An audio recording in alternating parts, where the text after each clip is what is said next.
from the loop, and I'm proud from the loop, and I'm proud from the loop, and I'm proud from singing live. I'm from the loop. Everybody up in U City, I'm from the loop. over there up in Florissant, they from the loop. Right there up in Hazelwood, They from the loop. can't forget out in Ferguson, They from the loop. everybody up in Baden is From the loop. over there up in Jennings, They from the loop. can't forget out in Brentwood, They from the loop. making noise up in Maplewood, They from the loop. stacking paper up in Pagedale, They from the loop. over there up in Olivet, They from the loop. can't forget those in Overland, They from the loop. peace and love out in Forest Park, They from the loop. in the Central West End, y'all know they from the loop. Can't spell hustle without the STL, is true. Rep the 314 when you know just how we do. So Singing live. I'm from the loop, and I'm proud from the loop, and I'm proud from the loop, and I'm proud from the loop, and I'm proud from the loop, and I'm proud from the loop, and I'm proud from the loop, and I'm proud from the loop. I'm from the loop. So feel me when I bring it, singing live. I'm from the loop.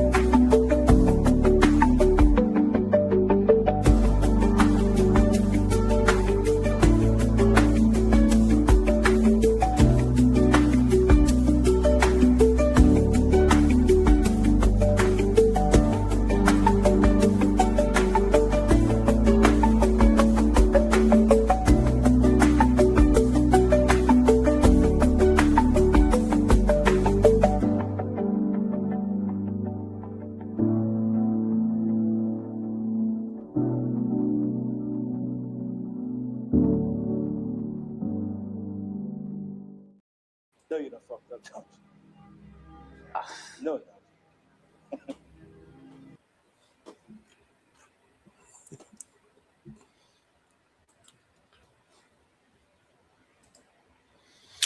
What's good? What's good? What's good? KG, can you hear me, man? Can I get a quick sound check? Is you with me? For shizzle. KG, is you with me? For shizzle bizzle. Hey, man, let's go ahead and get this Double thing jizzle. popping, man. Double jizzle, all that snizzle whizzle. What's good, man? It's your boy Vinny Vito, half of that dynamic duo, man, coming with Spit Your Game After Hours edition. Now, y'all might notice that it's called episode 6.5, because last week I fucked up when it was episode 5 and called it episode 6. So it's only right we called it 6.5 just to kind of catch up with the people, man. So what's good with it? What's cracking? Man, we got a lot to cover tonight, man. You know what I'm saying? We definitely got a special guest in the building. But before we get all into that, man, I just want to appreciate everybody that's tuning in right now. I like seeing the views up. Y'all motherfuckers is some damn insomniacs like we are. So we appreciate y'all joining. You know what I'm saying? YouTube, Facebook.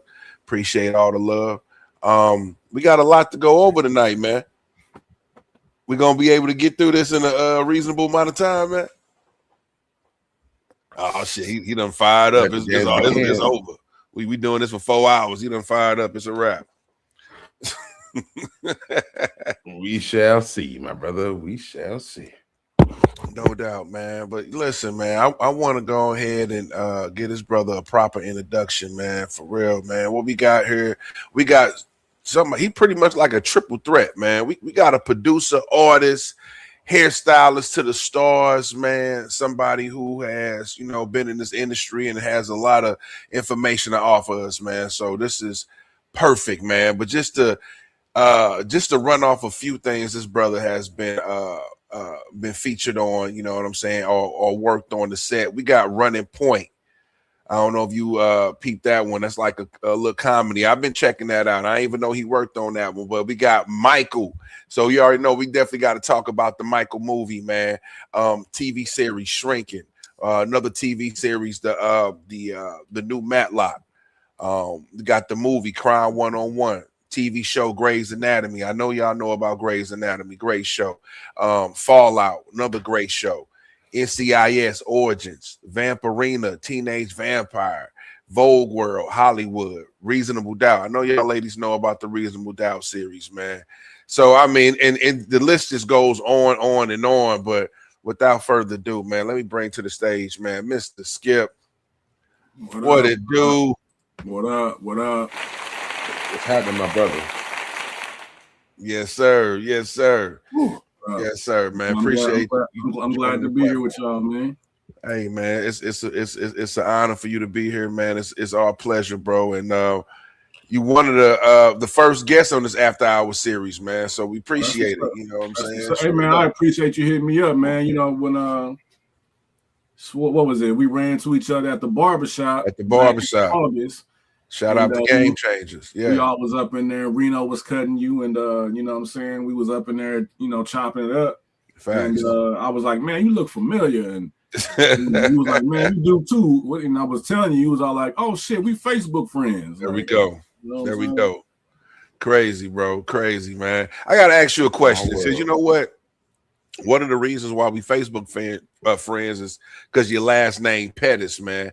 When I sent you a friend request because I was thinking that you was my partner, Jesse Pettis. Are you related? Are you related to a Jesse Pettis? It's the same last name, Pettus. Yes, sir.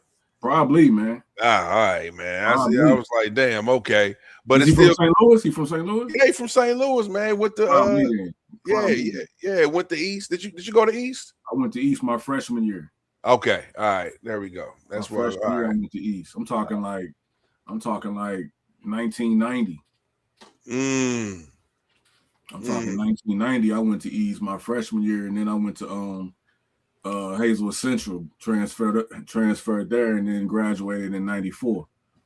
Okay.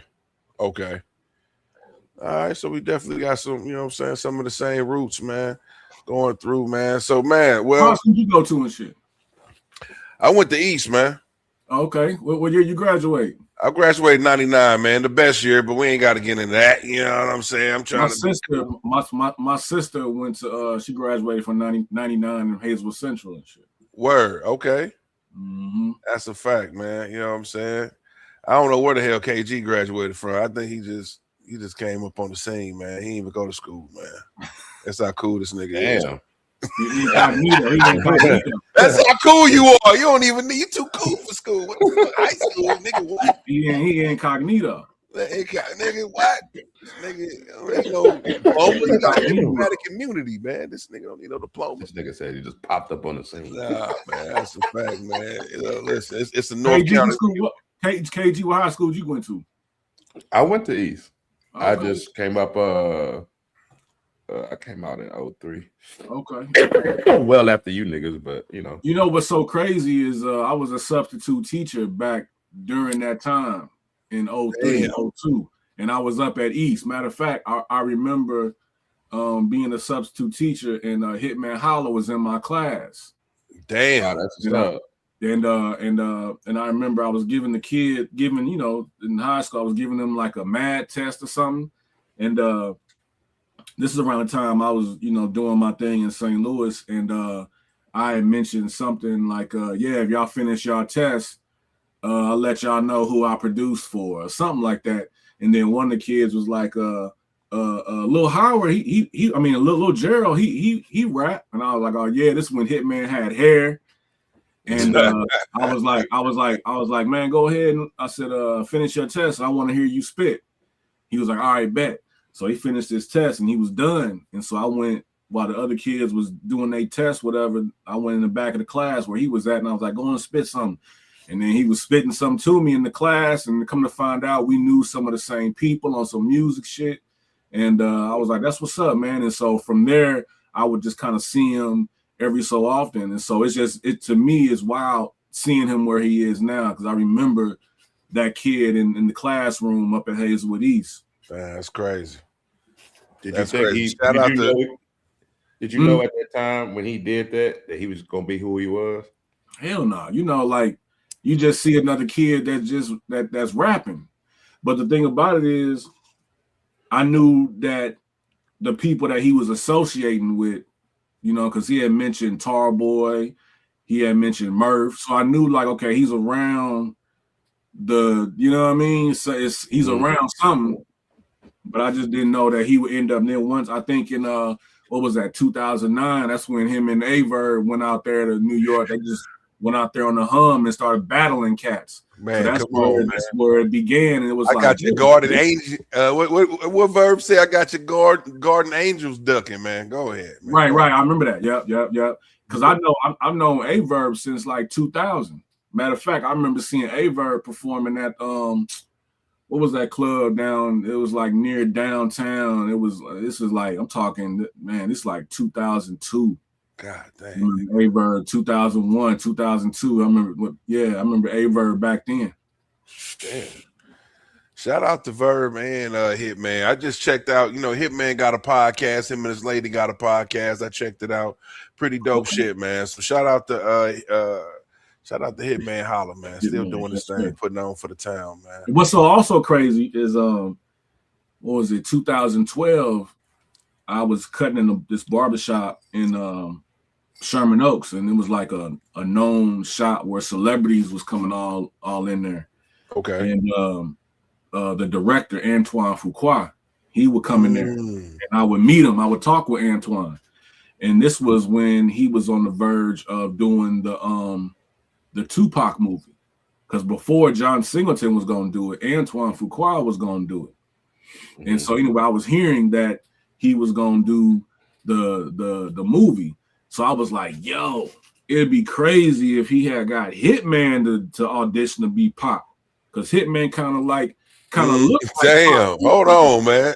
Damn.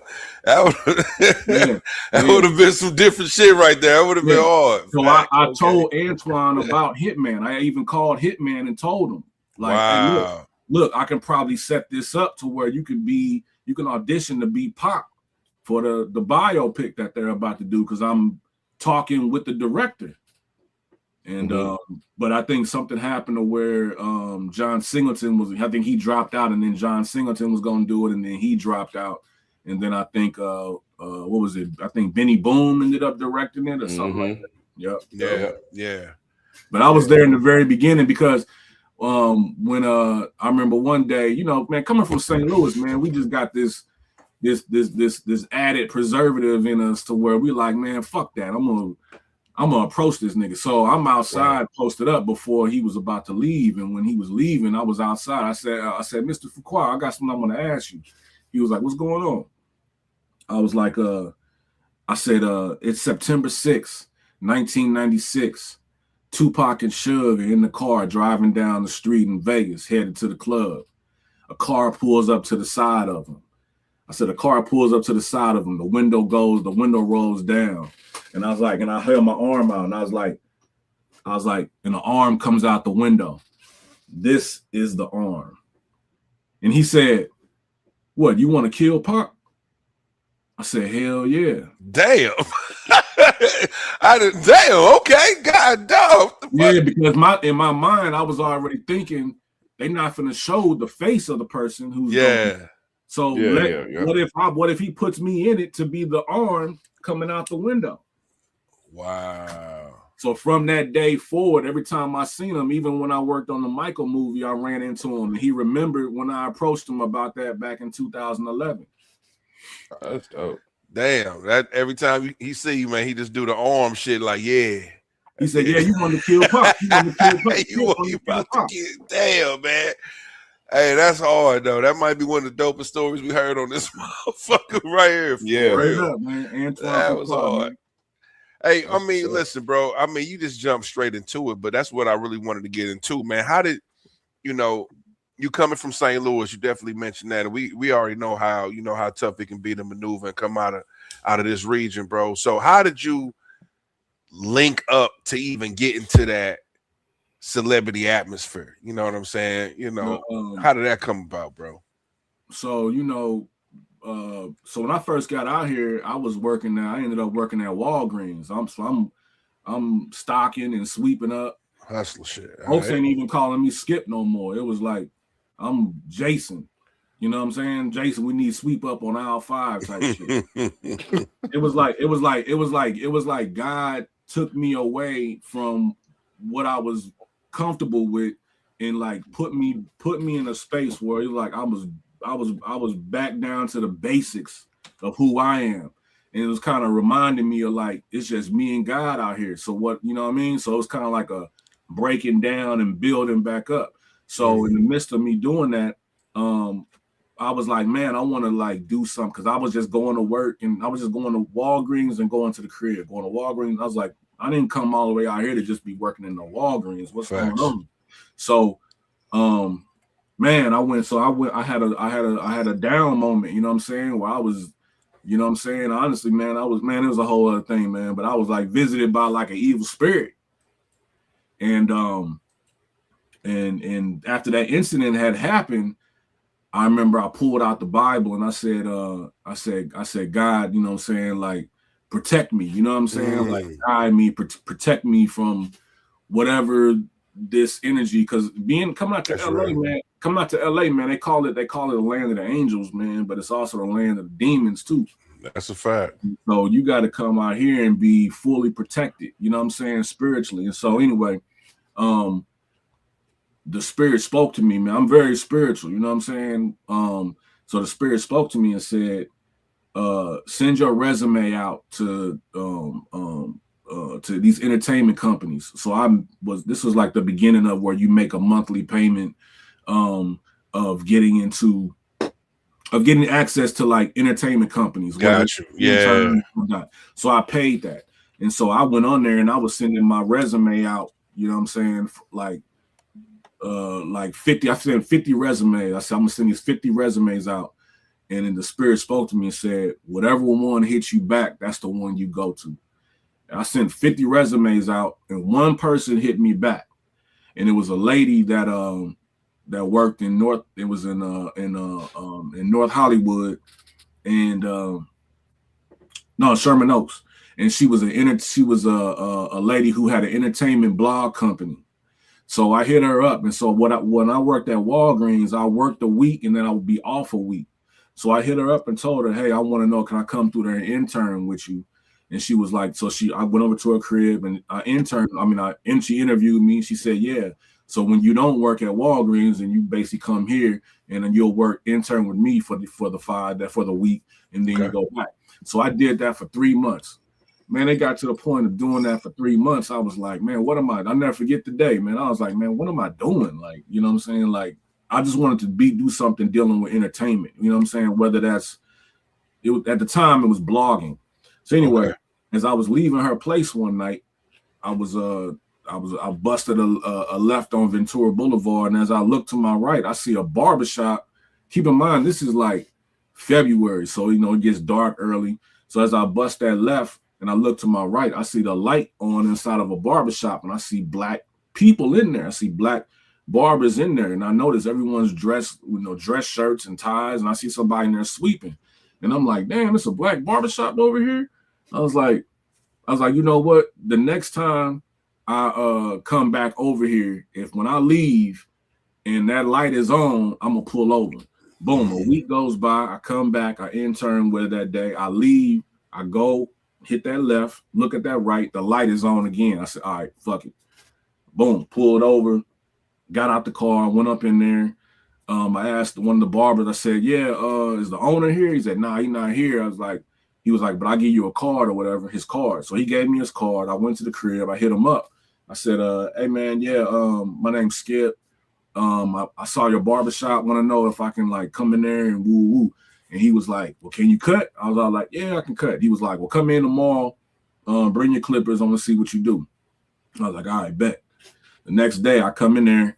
As soon as I walk in, I see Faison Love sitting on the couch. Damn. All right.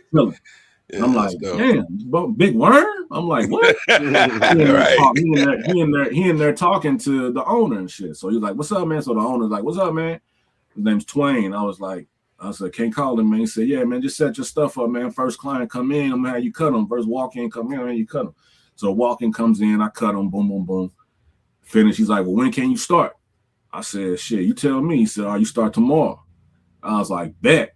I hit up that lady and I said, hey, I just want to let you know I ain't gonna be able to come in tomorrow. I just got this job over here at this barbershop, you know what I'm saying, across the street.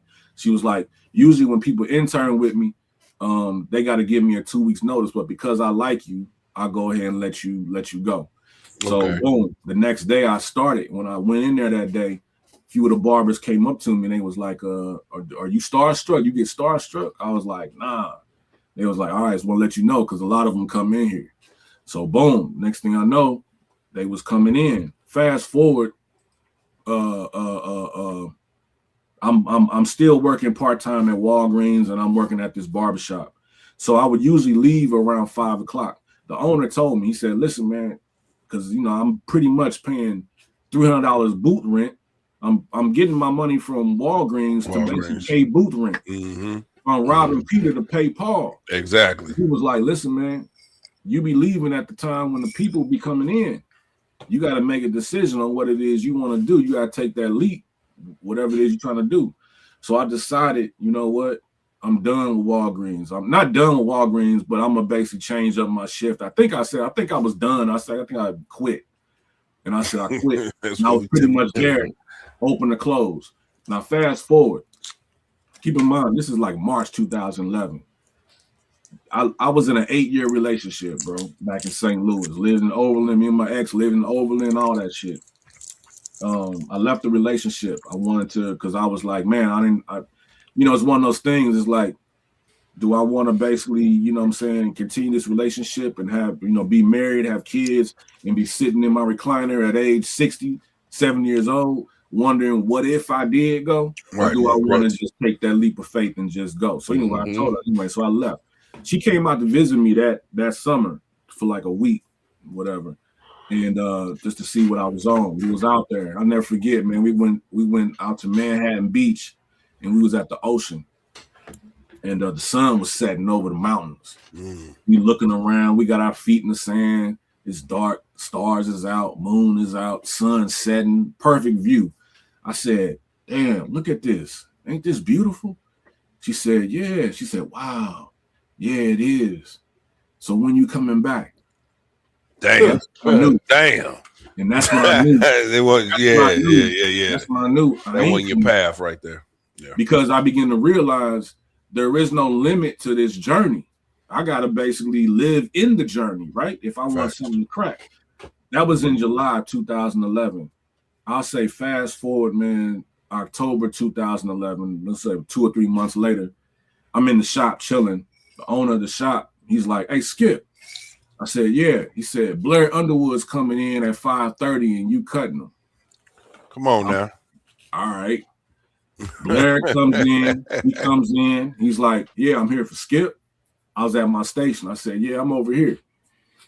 He walks up to him. He says, you Skip? I was like, yeah. We dapped up, start cutting his hair. I'm in the chair, first time cutting him, like geeking, like nigga, like nigga, Crush Groove, nigga, like, you know what I'm saying? LA Law. My mama will watch LA Law, like, you know what I'm saying? My mama will watch LA Law and be like, all right, y'all, it's time for y'all to get ready, do y'all homework.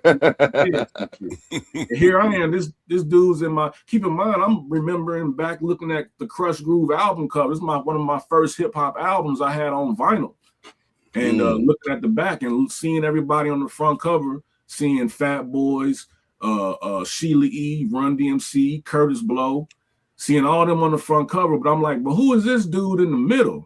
And then you flip the back and read it, and it says introducing Blair Underwood. So to have this man sitting in my chair and I'm cutting him and I'm like asking him these questions. And anyway, so we just maintained he became a client. And so he would come to see me. Fast forward 2 years later, he had a show on NBC called Ironside where he was in a wheelchair. And he asked me, he said, would you be I just want to know, would you be my barber for the show? And I was like, hell yeah. And so that's a fact. And so I mean, I went in, started cutting him for that show, and I couldn't cut him on the set because I was in union. So when I got into his trailer and I cut him, then we walk over to set. So keep in mind, this particular day, I'm walking out the trailer with him. I think Lou Diamond Phillips was right next to me. Damn. I'm walking in between them. We walking to the set. Mamba. And this girl, this lady named Sheila, she walks up to me. She's like, she says, "Hey, Blair," blah, blah, blah. And she looked at me and she said, "You ever thought about joining the union?" I said, "Yeah, where I sign up at?" She's like, "No, it's not that simple, but that's something that you should be looking into."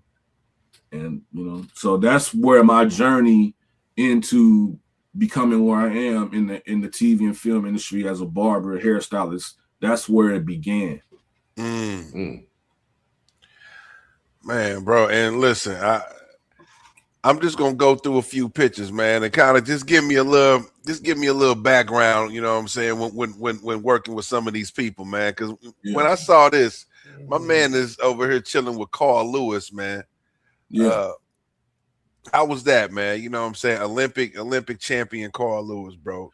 So that was at the Olympics. What was it when the Olympics ended? When Snoop was passing, they was passing the torch off from Paris to LA, and that was when Dr. Dre and Snoop performed at the Olympics, the passing of the torch.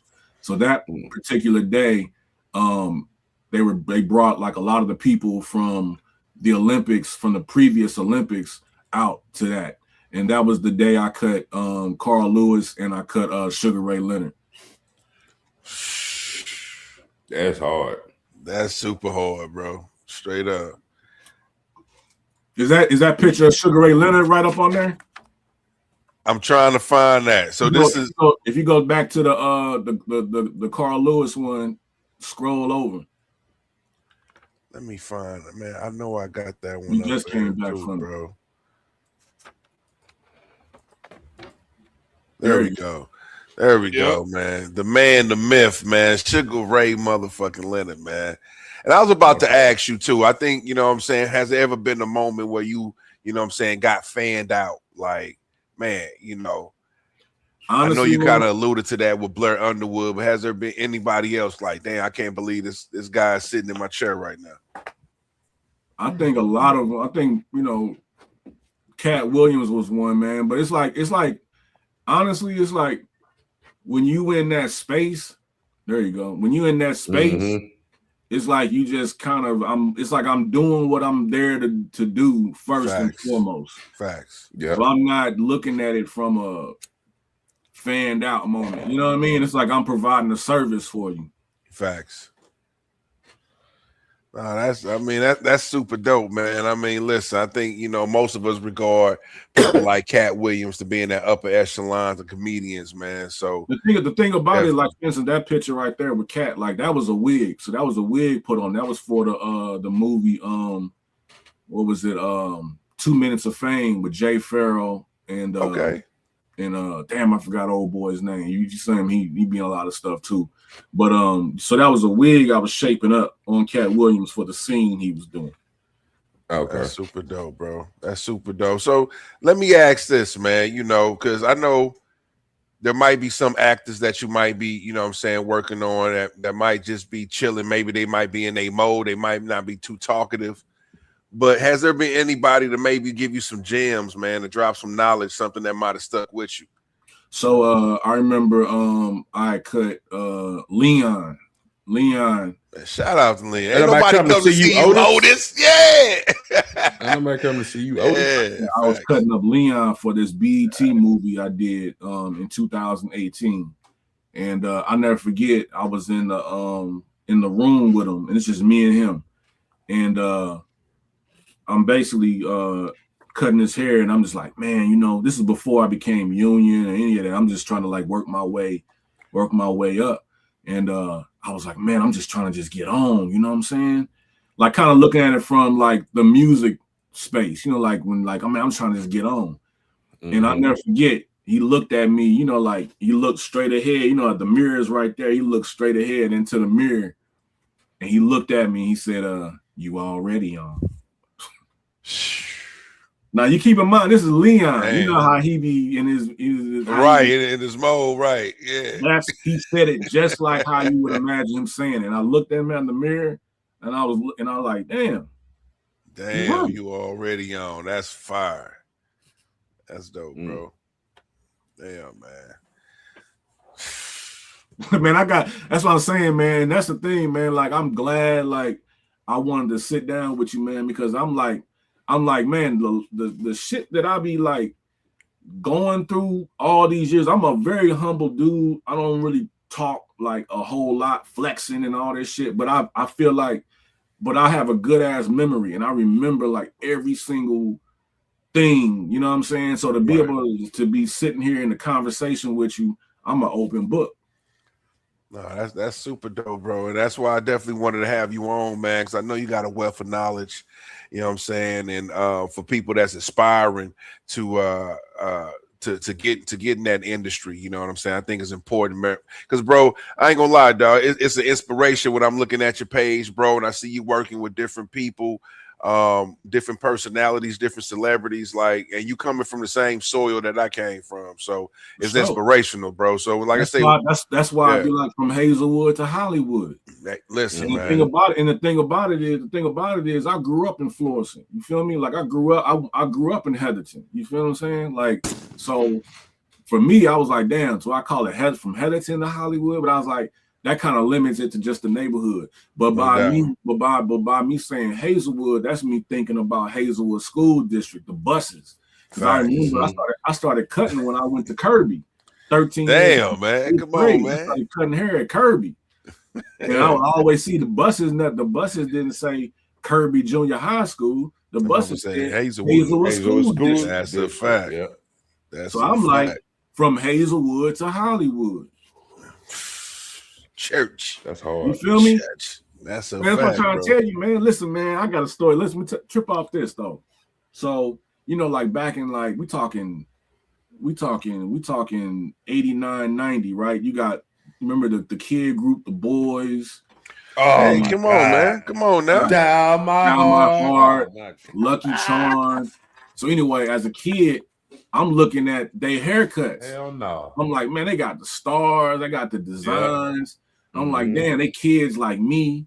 Also at that time, hip hop was popping because you got Big Daddy Kane, the not Smooth Operator, but I'm ready. I'm ready. Yeah, ain't no half stepping when he's at competition, you know what I'm saying? And I'm looking at the parts in his head and the half step going and all that shit. And I'm just like, man, I want to get that shit in my shit. So I never forget, I'm at Kirby, this 8th grade, I'm in math class. It was a kid in front of me named Chuck.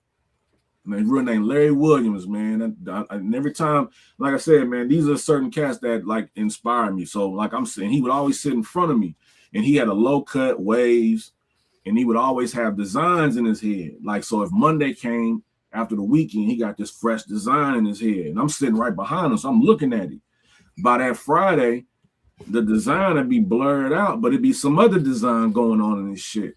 So I'm like, so I tripped off of like how the hair grew. Like, damn, on Monday you had a whole nother design, and now Friday you got a whole nother design. But it's like, for me, it was like, remember as a kid when you were like drive down the street and you look over and you see like on a Kmart lot or some shit, and you see like remember like the Strassen Fest downtown back in the day? Okay. Where they got the rides and shit, the Ferris wheels and all that shit going, and the cotton candy. It's this whole thing going on, right? But then you come back like days later and it's gone. And you're like, damn, hold on a minute, man. This shit was just all right here. Rides and shit. For me, I looked at hair like that. It was like, damn, you got all these designs in your hair, and then now that shit's gone. And it's a whole nother design. What happened to that hair that was there? You know what I mean? So I was tripping off that. So I was like, hey, man, I said, who cut your hair? He said, me. I said, you cut your hair? He was like, yeah, I just get the mirror and I just start just boom, boom, boom, boom, boom. And I was like, what? And he was like, yeah. So at that time, my mom was giving me like allowance money and shit. Like if I clean up, come home, clean up type shit. You know what I mean? And so she would give me like an allowance money. So I think I like saved. I think it was like after the week, whatever, it was like $20 or something like that. And I went to Walgreens and got my first pair of clippers from Walgreens. There was no lever or no adjusting on it. I had to I had to unscrew each piece to move it up and screw it back and blend my hair. So I'm in the bathroom trying to cut my hair for like 5 hours. My daddy knocking on the door like, boy, what you up in there doing? I'm up in there sweating and shit. You got about I'm 50 nervous. bugs. I'm fucking my head all up. I'm up in there sweating and shit, man. Look, I come out, pretty much my hair is bald, right? It's all bald, jacked all up, whatever.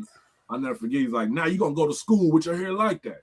So I'll never forget, I went to school. Damn, my brother. You remember back in the day when you got a bald fade, somebody come about and smack the shit out you. Yeah. So when I'm going, so I go to Kirby. You know, Kirby was relentless, man. Niggas ain't Kirby. Kirby was the years of nigga, you getting it together. You got to get it together going to Kirby. You know what I'm saying? Because you're gonna go through some shit. But I'm walking the hallway, and I forgot this one nigga name, but he walked through, and next thing I know, pow! I'm like, shit. He taking off running down the hallway. You know, niggas laughing at my cut and shit like that. But you know what's so crazy? What's so crazy is it was like it went from nigga who cut your hair to nigga who cut your hair.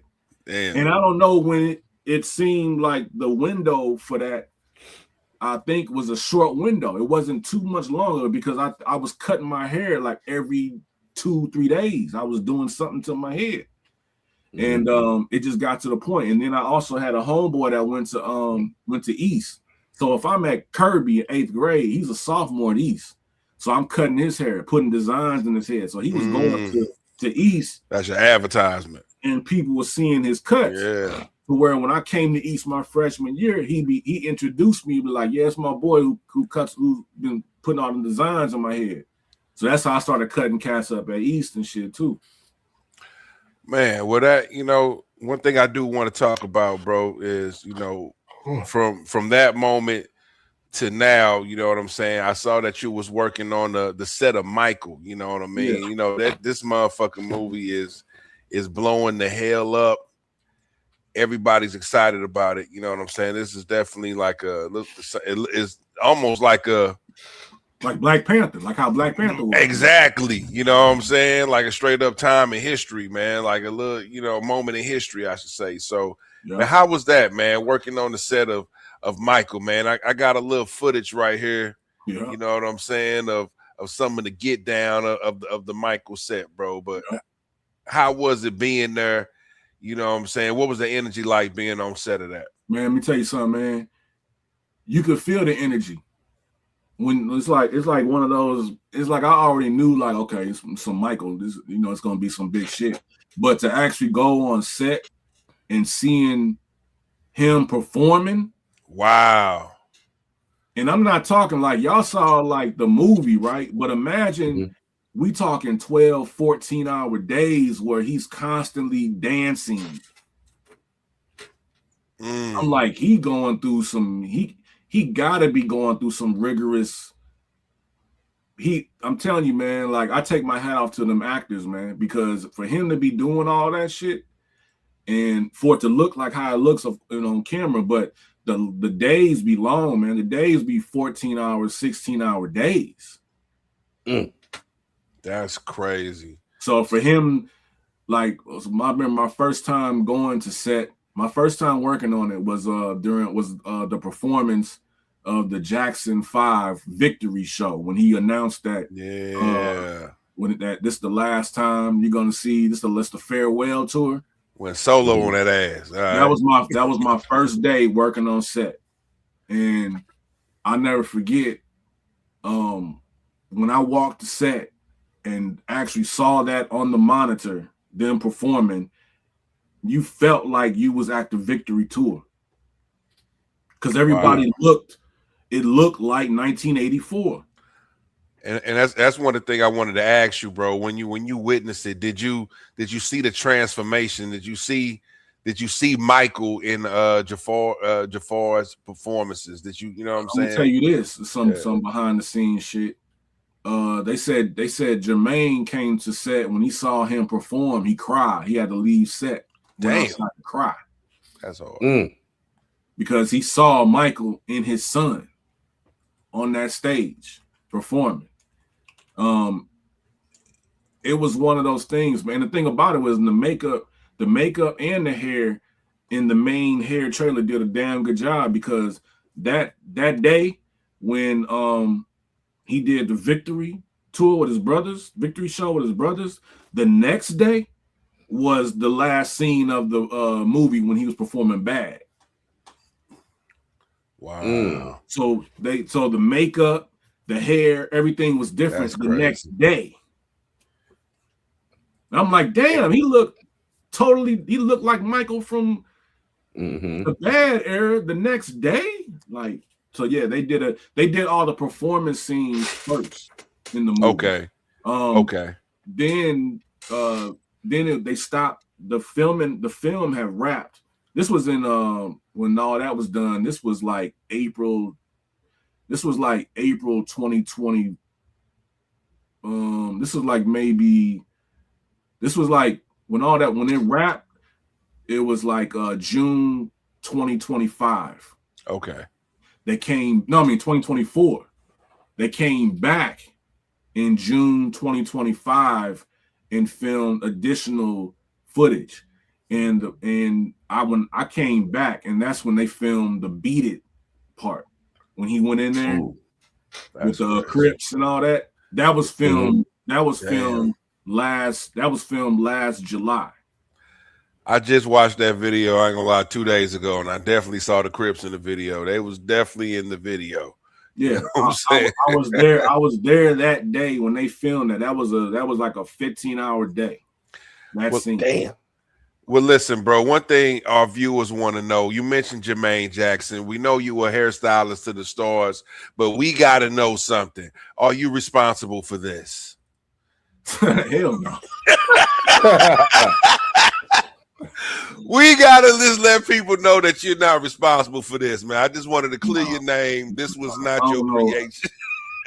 You know what, man? I think he does his own hair, man. I'm pretty sure he has his own person. Hey, look, I seen Jermaine. I seen Jermaine. Now this was during COVID, and I went to the DMV. I seen Jermaine at the DMV, and you know how I knew it was him because everybody's masked up. But you want to know how I knew it was him?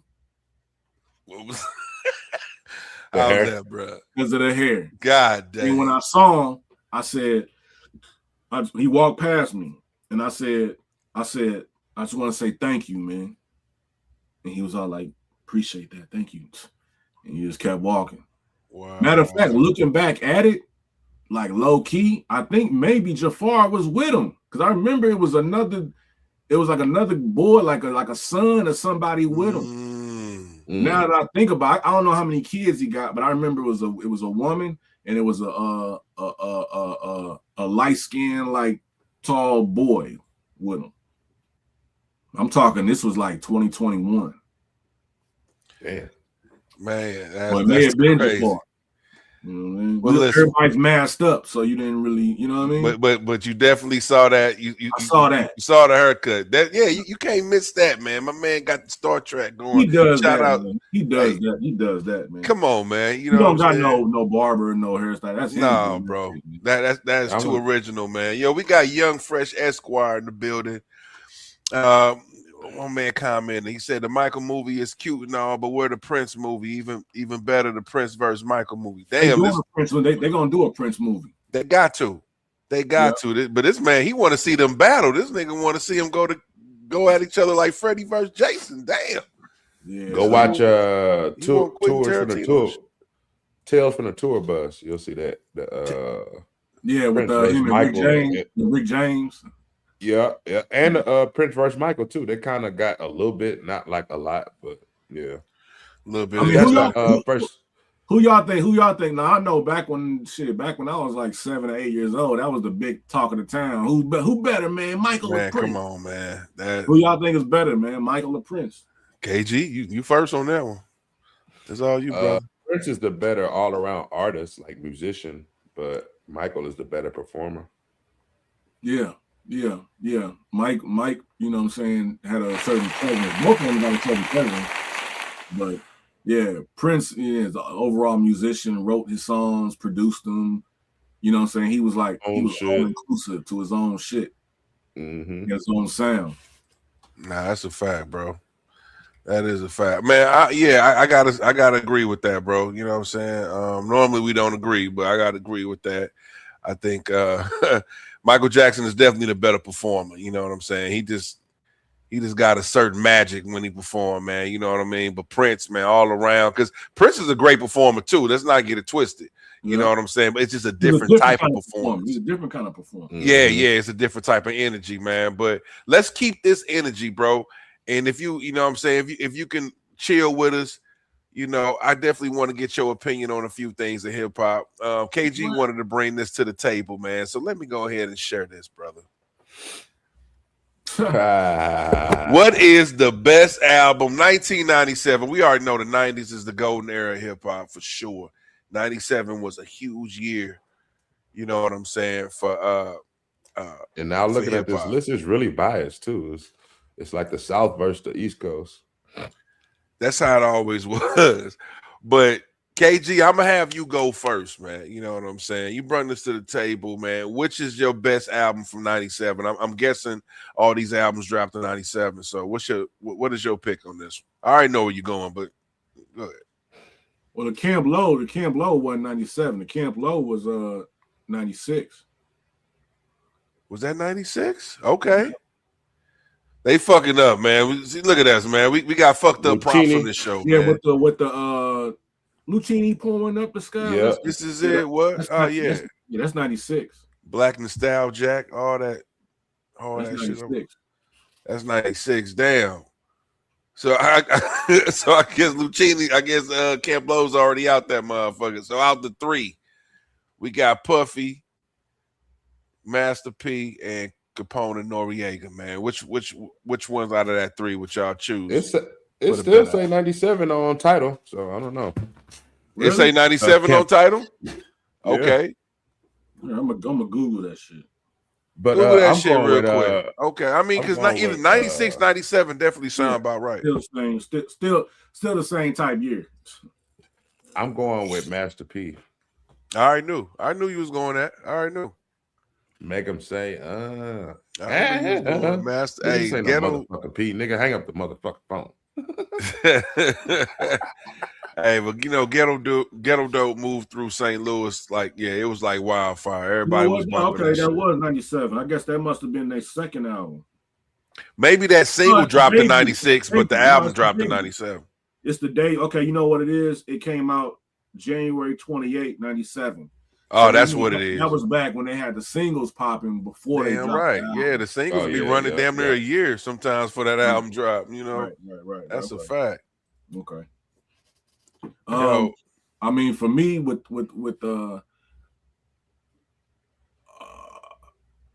you know, I would say something that hit like a bomb, to where it was just like, what the fuck? I would have to say Master P, man, Ghetto D, man.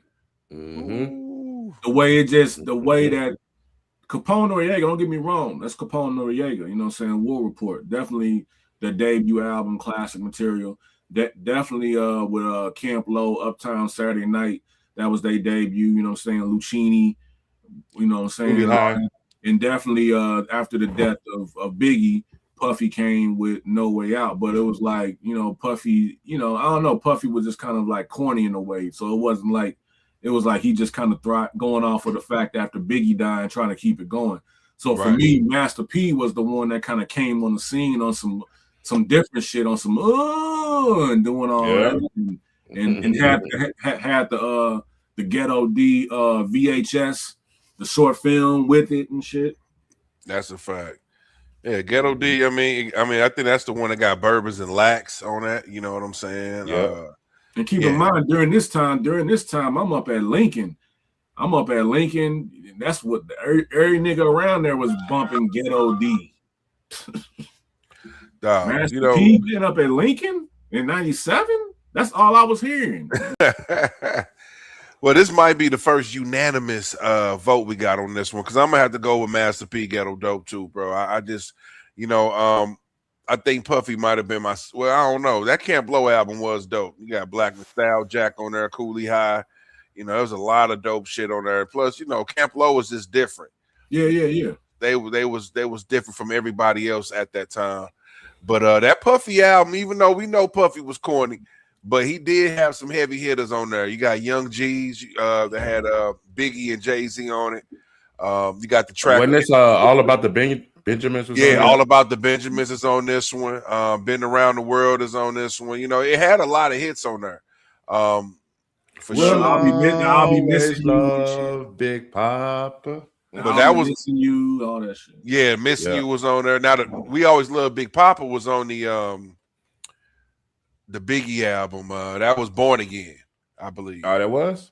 Was that Born Again? I mean, am I tripping? I might be tripping because it's definitely not Life After Death. It may have been on that one. It might have been Born Again. Oh, it might have been independent. It might have just been the single they dropped. It might not even been on anything. You know what I'm saying? But yeah, definitely though. Definitely around that time, man. My man, hold on. Let me get to this. My man, Young Esquire, is definitely going with Master P. I see you over there. And he said the sun don't shine forever. Yeah, Victory. I forgot about. Yeah, Victory was on that album too. Victory was crazy. Mm-hmm. Busta Rhymes, you know, the video was crazy, nigga. They dropped like $1 million on the video. That was a big thing. I remember MTV had a premiere for that. The song was on Knockout Kings. Come on, man. It was it's a huge song, man. Straight up. But all right. I'm gonna go to the next one, man. Shout out to my people, man. If y'all viewing, man, I appreciate y'all viewing. Make sure y'all share, subscribe to the tribe. Speak Your Game 314 on your YouTube platform, man. Yes, sir. We gonna keep this thing moving and grooving, man. Straight up. Now, what you think, KG? Another verses, man. Come on, man. Let's keep it going. Let's keep it going, man. Let's do it, bro. God dang. Dope is 1999. We done took it back to 95. We was at 97. Fuck it. We done took a couple years previous, and we got the dopest motherfucking song in this picture, man. The dopest song? This is crazy. This is 95. We talking about 97, but 95. If all these tracks dropped to 95, this is crazy. Is that Quiet Storm or Shook Ones for my beat? I have to say, what's call them? Shook Ones, man. Yeah, that Shook Ones right there. That Shook Ones right there. Okay. Yeah, Quiet Storm came out on that was Murder Music, I believe. Yeah, Murder Music. That was 99. Okay. It's between two songs for me, man. It's between Dear Mama and Mobb Deep. Because you couldn't go nowhere without hearing Dear Mama on the radio. Yeah. Oh my God. Yeah. Woo, Crossroads was up there too, man. Because that shit, that video played heavily on the box. Yeah. I'm gonna have to go with Crossroads. The biggest song of that year, I gotta go with Crossroads, man. Crossroads was huge, man. Crossroads was huge, bro. Dear Mama was too, because Dear Mama was huge, but Pac was still alive. And Pac would, you know what I'm saying? Pac was still alive. He was locked up. He was locked up. He was locked up, right? That's what I'm saying. So they was able to market the shit out of Crossroads because they wasn't locked up. Well, Fleshbone was locked up, but but otherwise than that, I don't know. I mean, Crossroads was huge, bro. No, I'm not taking nothing away, but that Dear Mama, nigga, shit. Tonight they put that everywhere. Dear Mama, that's what I'm saying. That's one of those songs that can transcend time. Because everybody got a mama. That's a fact. And everybody's had dealt with grief of losing a loved one. Hey, for real. Come on, I miss my Uncle Charles, y'all. You know what I'm saying? Straight up. Hey, my man, Young Fresh said Crossroads gotta be it every funeral. I mean, I don't know. I ain't mad at Dear Mama either, though. Yeah. I mean, Dear Mama, that's like Dear Mama gets played, every Mother's Day. No question. Mm-hmm. No question. That's a fact, bro. They about to play that in a few days. Shit, Mother's Day coming right around the corner. They definitely gonna be playing Dear Mama, man. Yeah. But shout out to Ice Cream too. Ice Cream. That song right there was crazy too, man. Ice Cream was crazy. That's off that Purple tape. Man, Shook Ones. Man, come on now, bro. I don't even, man. Shook Ones still got one of the hardest beats ever in hip hop history. Mm-hmm. That's a. You know what's so crazy is like creating something like a Shook Ones beat, and I've been in that mode where it's like you just create some shit and the shit just come out like you just come out sounding like, damn, what the fuck did I just create? You know what I mean? Because you just and I've heard Havoc talk about that. Like you just create some shit and the shit just comes out like the fuck it is, and it just turns into something that you didn't even think that it would turn into. Get into. Mhm. I've experienced some. That's how the whatchamacallit, the How You Want It, Show Me My Opponent came about. What I did with Jenna. You did that beat? Mm-hmm. Oh, fuck that. Talk about that real quick. Hold up. I ain't know that. Yeah, because back then it was Mr. Skipper beat. Hey. Okay. Yeah, back when I did that beat. Back when I did. He changed his name. Fresco. Yeah, Fresco. Yeah. Hey, I'm gonna say this, man. I always fucked with Fresco Kane, Jenna. I always thought he was talented. The dude can spit, dude had bars, man. I like this delivery. He definitely got a commercial vibe to him. For real. It's funny because I was at the barbershop. I worked at 99 Ways to Phase, owner named Paul. Okay. Right over there where what's that they closed it down now, but it was that little club right next to the Broadway, I think. Fahrenheit? Talking about over there? It may be called Fahrenheit. Utopia or something like that? Yep. Okay. So I was working at the barbershop right over there in the little plaza. And I'll never forget, I'm up in there cutting, and this was like that fall 06. I'm in barber school at that time too. This is when I first met Reno. But anyway, I'm up in there and I'm cutting, and they had BET on 106th and Park, and they had the song "Stunting Like My Daddy" playing. And I never forget, it was a bunch of like about 5 kids sitting around the TV like rapping to the song. And when Lil Wayne part, he said, he said, "How you want it? Show me my opponent." Yeah, all the kids said that part. And I was like, I'm cutting. I'm thinking, like, the kids, like, damn. So that night, when I finished at the shop, me and my homeboys, we went to the Pink Slip. I think it was either Pink Slip or Bottoms Up. We went to the Bottoms Up that night.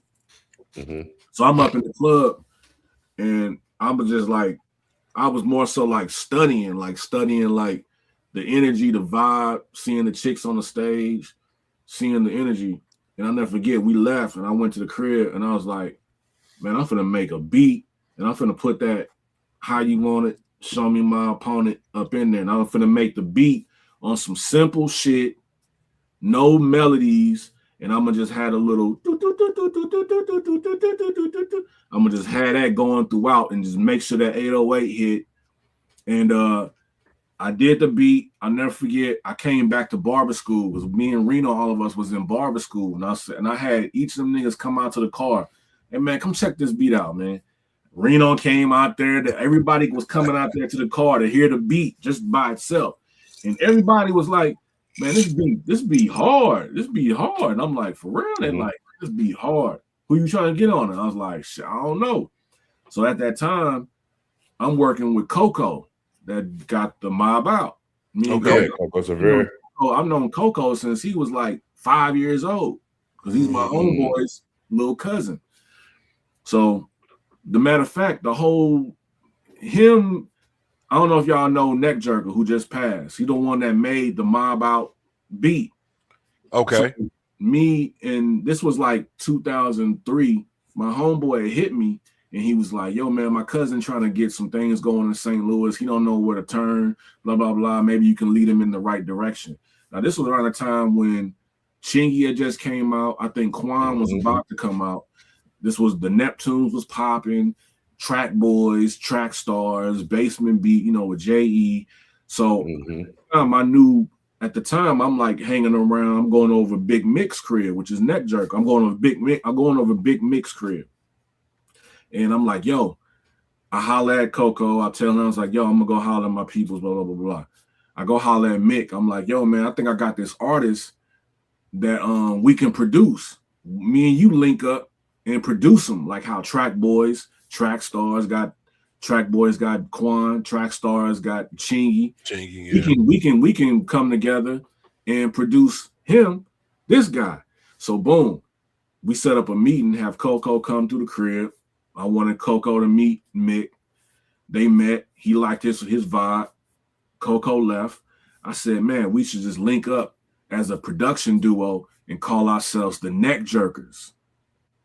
He was like, bet, let's do it.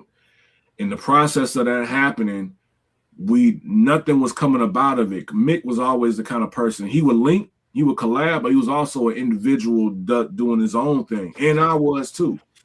So I think from that moment, because we wasn't really linking like that, he kind of just ran with the neck. He took the Z off and just called himself Neck Jerker. In the process of that, Coco was kind of like just sitting, you know what I'm saying? Because he was, by this time, he had signed with their indie label. And I was kind of doing my own thing. Anyway, I had Coco come to the crib and we recorded a couple joints. And I played those songs, or I think he played those songs for them. And they was like, damn, this you? So that kind of lit the fire underneath to basically to where Mob Out came about. That's how Mob Out came about, because I did 2 songs with him. They heard it and they was inspired to do something with him. Okay. They ended up doing Mob Out. So in the process of that, when folks was asking me, man, what, you know, you should get, who you trying to get on this beat? I was like, shit, I can just get Coco on it. So I hollered at Coco and was like, yo, we should do this joint. He was like, bet.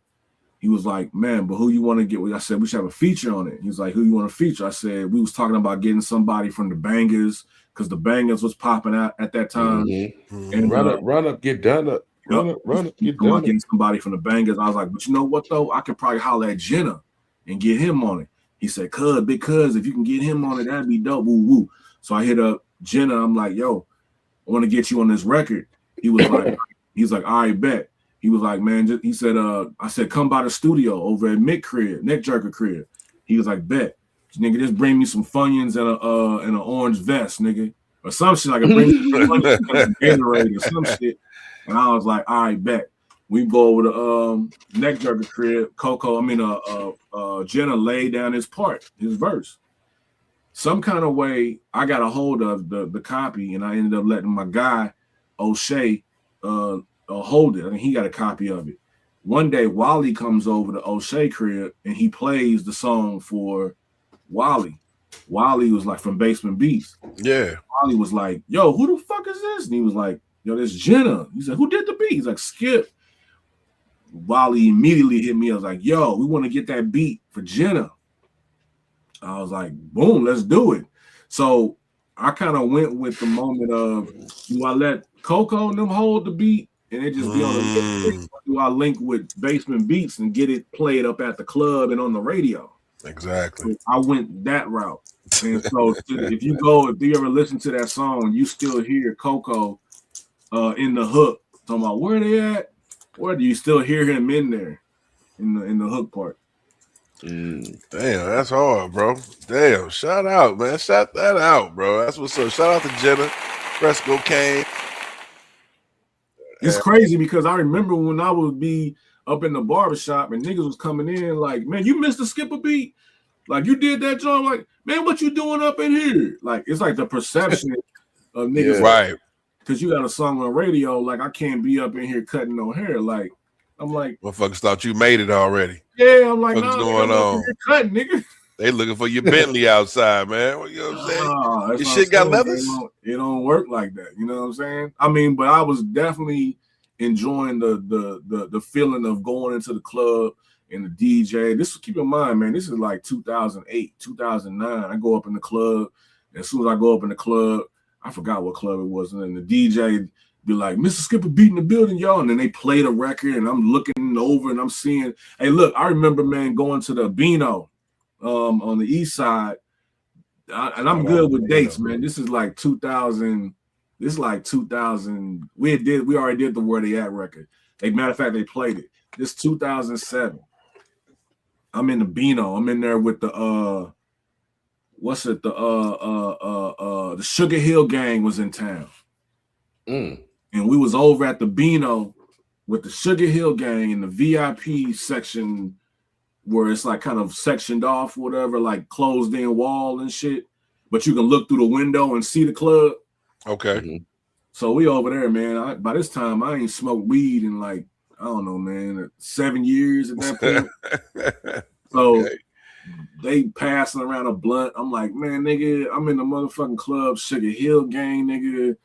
They playing the joint, nigga. Pass me that, nigga. So they pass the blunt. I'm smoking that motherfucker, man. I probably hit it about 2 or 3 times. Nigga was freestyling and shit. Next thing I know, I'm freestyling and shit. I look around when nobody's standing around me and shit. I'm just standing that motherfucker freestyling by myself and shit. I'm like, man, I'm looking goofy as a motherfucker. Damn. Let me sit my ass down. Let me sit my ass down. But look, so I sat my ass down and I was just high as a motherfucker. And I just was just hearing the music. That was when I heard I've been heard of. That's when I heard Gorilla Zoe and Young Jock that we bring bottle popping. Yeah. I was up in the club and I was high and I was hearing that shit. I was like, yo, what the fuck? And that's when I realized like the music for me at that point kind of like became on like a different frequency. Like, I don't know, man. I can't explain it, man, to where it's like vibe from it. Yeah, so it's like even when it comes to like the From the Lou joint, you know what I'm saying? It's like I can always remember back to those moments and remember how I felt and create in that space without actually being in that space. Now that's super dope, and I fuck with that From the Lou track, man. You know, that was my 314 day track. I was bumping that heavy all day. You know what I'm saying? So I want that to be the official. Next year, I want that to be the official song of 314 day, bro. I do too, man. You know what's so crazy is like when that song, when I heard what was that? That was last May. I was heading to the studio and I was listening to Sirius Radio, and they got like, you know, classic songs from the 90s and 2000s hip hop.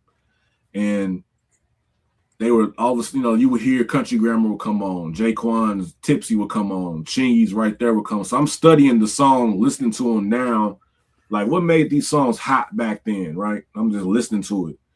And on my way to the studio, the Nelly song, Country Grammar, comes on. And when that part comes on, I'm from the loop and I'm proud. Oh, yeah, that's iconic.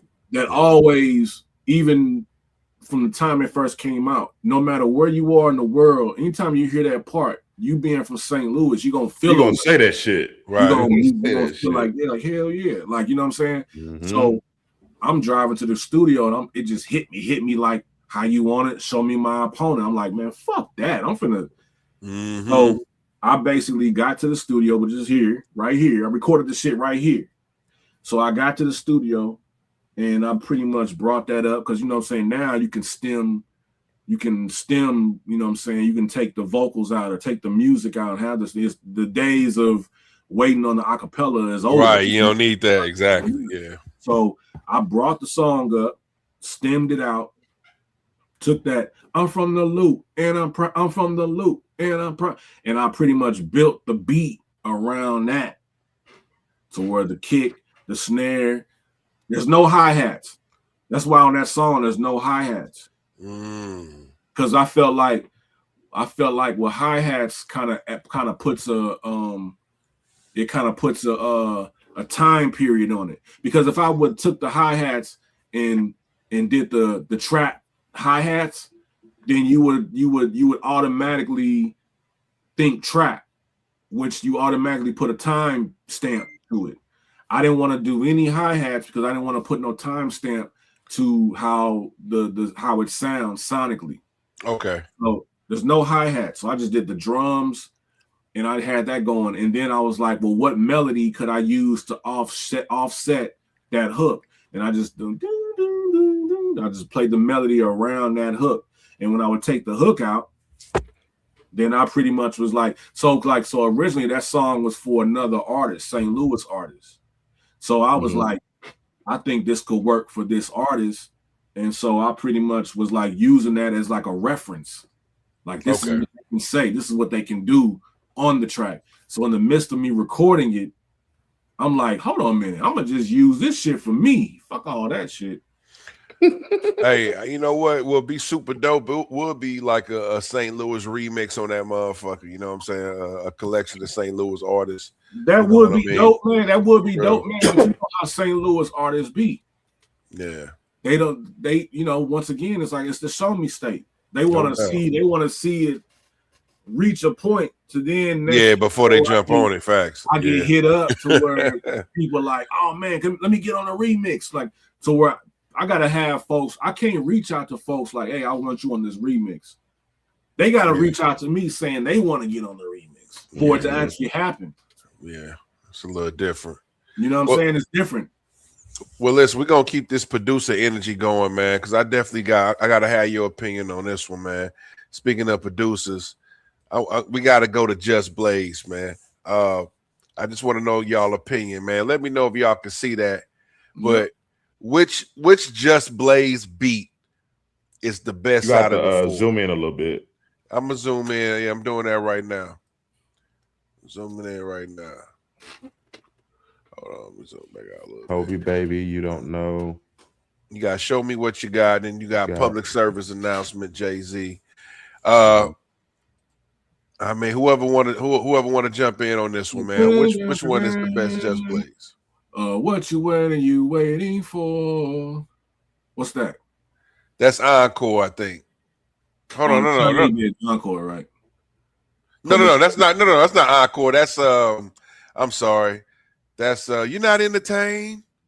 What the hell are you waiting? Yeah, that's Kanye. Look at me in the rain, you do. What's in the plane with you? Right. Yeah, that was Kanye. You don't know. I had to really hear the songs again and really know. I'm gonna go with public service announcement just because.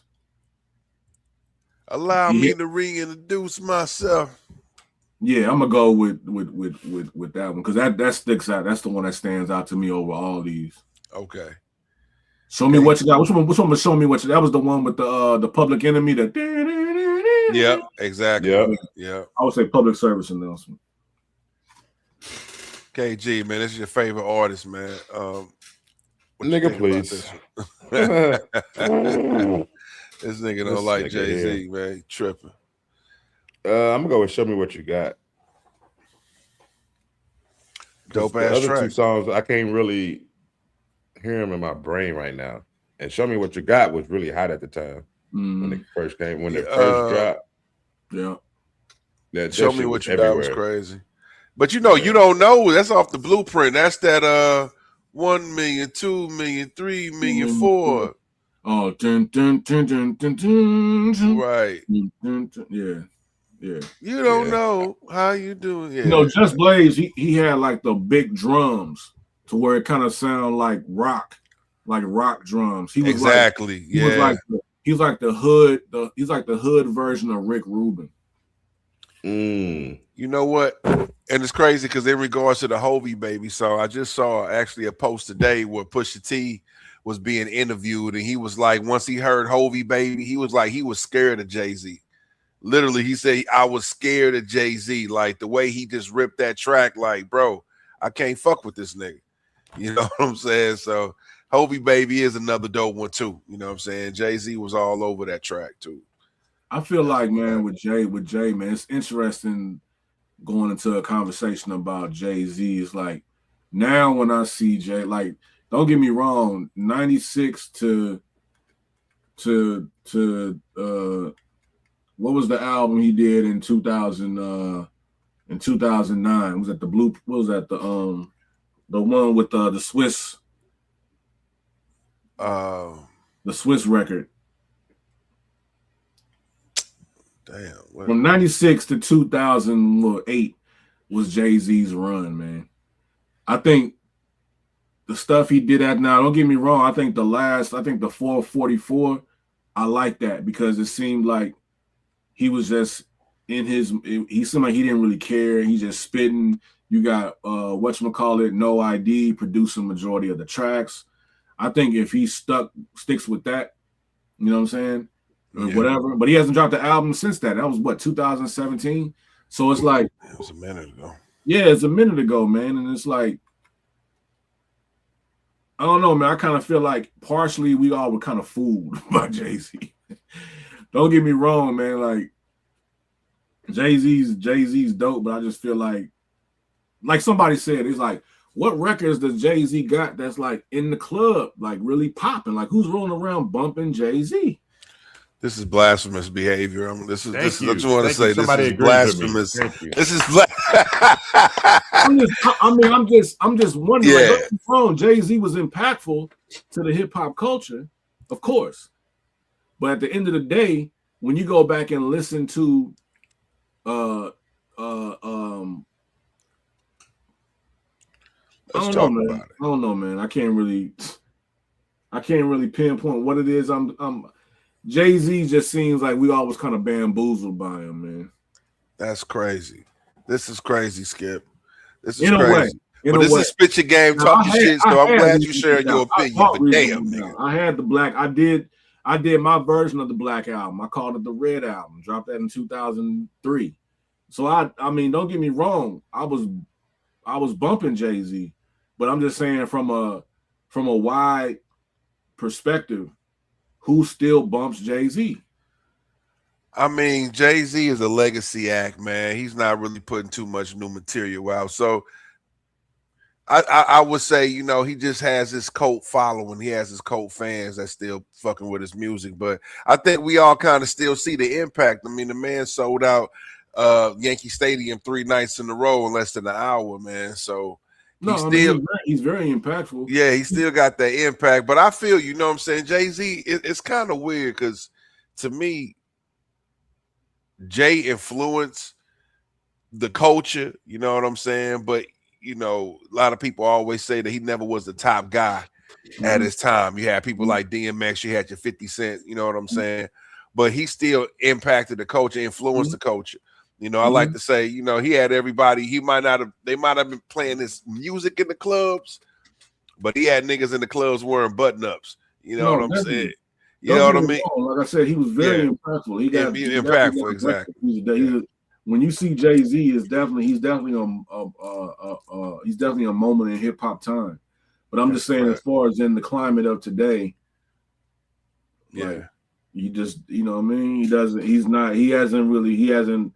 Nigga, there's so many artists out now like that are like better than Jay-Z, nigga. like if you go and like from these like dun dun dun. Like I mean, I'm just saying like, but peep this though. Imagine, but this is the thing though. I think it also deals with the production. Imagine if Jay-Z spit over like Griselda type beats. It'll be over. Then it'll be over. It'll be over. Jay-Z to me, he was like, you know, don't get me wrong. Looking back at it now, it's a hard knock life. That's cool. Hearing it now, it sounds kind of like, was we bamboozled? You know what I'm saying? Like, I think it's because we didn't know anything else, because the climate of hip hop today is so wide. It's so many artists out to where you can find your own pocket of who you fuck with, genuinely fuck with, not forced to fuck with. And I think like because of the time that we came up listening to hip hop, a lot of the artists we were forced to fuck with. And I think Jay-Z was one of those artists that we were forced to fuck with. Oh man. Oh man. It ain't like that. That's heavy, man. But because you know what? In St. Louis, Jay-Z really wasn't listened to. A lot of people wasn't listening to Jay-Z in St. Louis. You know what I'm saying? Even though they will play some of his songs on the radio, a lot of cats, you know, in St. Louis was more so West Coast and down south influence. You know what I mean? So we'll bump Spice One and Tupac before you know what I'm saying, hear somebody playing Jay-Z. So I get it. Louis, me being in St. Louis, I was always like, the East Coast nigga. Oh, same nigga, here. East Coast nigga. Same here. Niggas get them. I'm bumping Wu-Tang on the bus. Niggas like, what the fuck is you listening to? Listen to that East, listen to that hip hop, that East Coast hip hop, nigga. Hey, well, listen. You know I also bump Twister at the same token. I listen to everything. You know what I mean? You know what though? St. Louis is the reason why I am Skip, nigga, because I felt like I had to be versatile. I'll do it from the Lou, but then I'll also go work with Guy Fahim and do an album with him. Ooh, see, I'm glad you said that because niggas don't know his name, and I just got hit. Guy Fahim. Yeah. Did you hear? Fire. Did you hear his album, The Dump Lorian? I don't think I have that. I don't think I heard that one. Yeah, that I produced that. I did that. Hold on. Let me look at that right now so I can go check it out. Hold up. God So Fahim. I fire. just got hit the dude. Guy Fahim, The Dump Lorians, Mr. Skip and the Guy Fahim. That's fire. I dropped that album last summer. Okay. So I'll do a fucking From the Lou over there. That's why, like, when I did From the Lou, I heard about. Yeah. Okay. Yeah. Okay.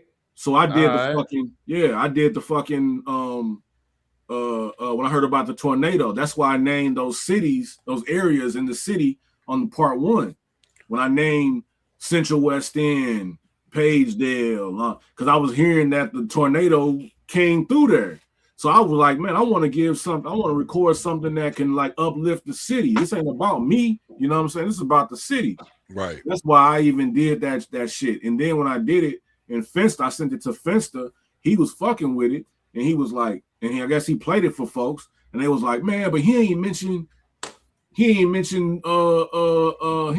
Berkeley, or he ain't mentioned this, or he ain't. So I went back and did a part two. I said, I told Finster, I said, well, send me areas of the city that you want me to name. And he sent me the names, and that's when I went back and I recorded part 2 and part 3 and sent it. So I did all those together because for me, I knew that I was going to be on to the next because I record and produce, make music all the time. So after I did the From the Lou, when I did From the Lou, I had already finished the Dump Lorian. The Dump Lorian was already finished. Already done. Damn, just working. That's fire, bro. We definitely gonna have to run some tracks, man, on there. I'm gonna have to put that on my playlist tomorrow, bro. And the Dump Lorian, man. I got it on here right now, man. Y'all already locked and loaded, yeah. I got another project. I got another project I'm working on with this artist named Rico Sama. I don't know if you're familiar with Rico Sama. Okay. I haven't heard of Rico Sama yet. Yeah, I got some shit I'm working on with him too. Where's he out of? He's out of New Jersey. New Jersey with plenty murders. But it's in that same shit, man. His shit is scummy. I think it's a scumbag or some shit. Man. Okay. He on that shit. He on that scummy shit. Okay. Damn. That made me flash back to Crucial Conflict with they had that track Scummy. That's a fact, nigga. Hey, man. Well, listen, man. Listen. Are you still gonna chill out with us? You know what I'm saying? We got more things to go through, bro.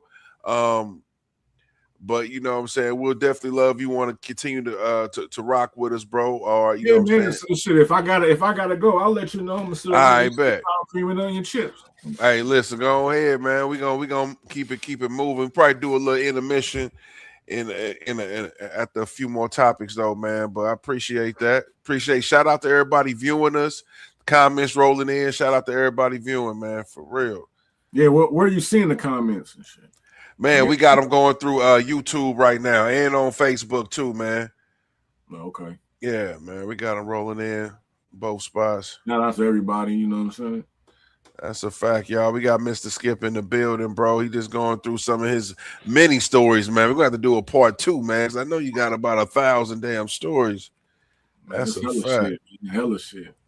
Straight up, bro. We're going to keep this thing rolling, man. I want to keep this thing St. Louis real quick, bro. Man.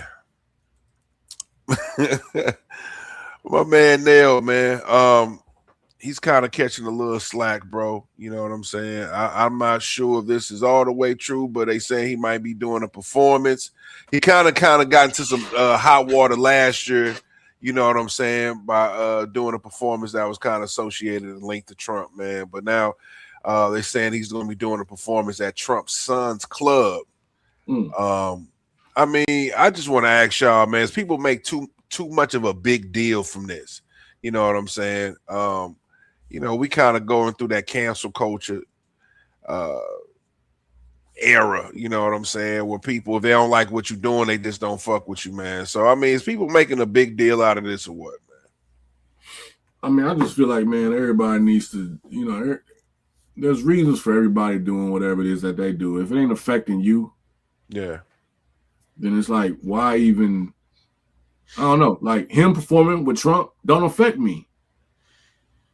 that's a fact. So why would I let it don't affect me? Like, Exactly. why would I? Like, exactly. If obviously he's a grown ass man who knows what he wants to do, and if that's what he wants to do, more power to you. It don't affect me at the end of the day. I'm not performing at no Trump's son's party or whatever. You know what I mean? Like, yeah. I mean, I think, man, I think people kind of make too much of a big deal for the simple fact that, yo, man, Trump already elected, bro. You know what I'm saying?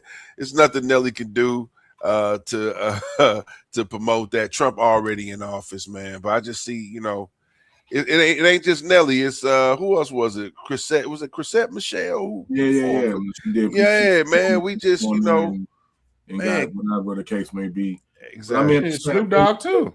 You got Snoop Dogg too, caught fire for, performing at to Uncle Snoop, man. Holiday Inn. He's talking about at the same time, it's like at the end of the day, it's like I think it's social media has given a lot of people avenues to express their opinion. That's a fact. Who don't really need to express their opinion through social media. Like a lot of times, like social media in itself is like a barbershop. When people go to the barbershop and have conversation and be talking, all it is social media. It's all opinions. None of it is the gospel. None of it is the actual factual. You know what I'm saying? Yeah.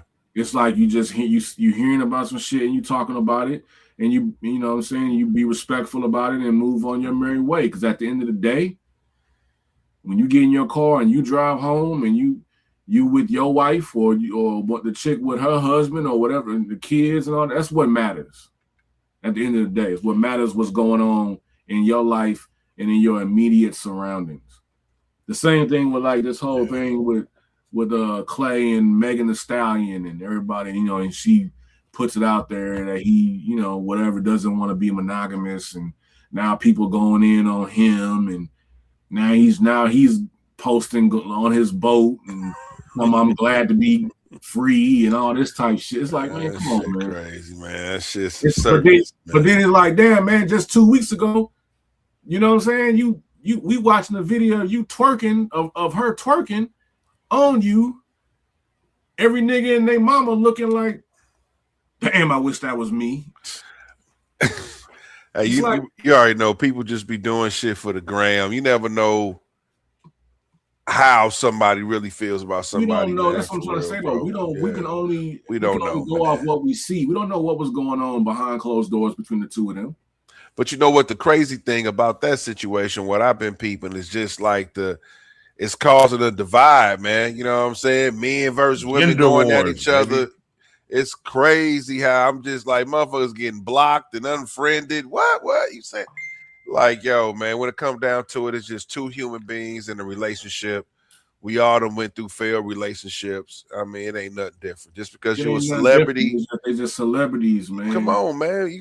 Come on. We all humans, though. We all go through the ups and the downs. You know what I mean? So it is what it is. You know what I'm saying? Who she is. She out here twerking. So what it's showing is like it's showing like, damn, okay, this chick, she bad, she twerking, and he don't want to be monogamous with that.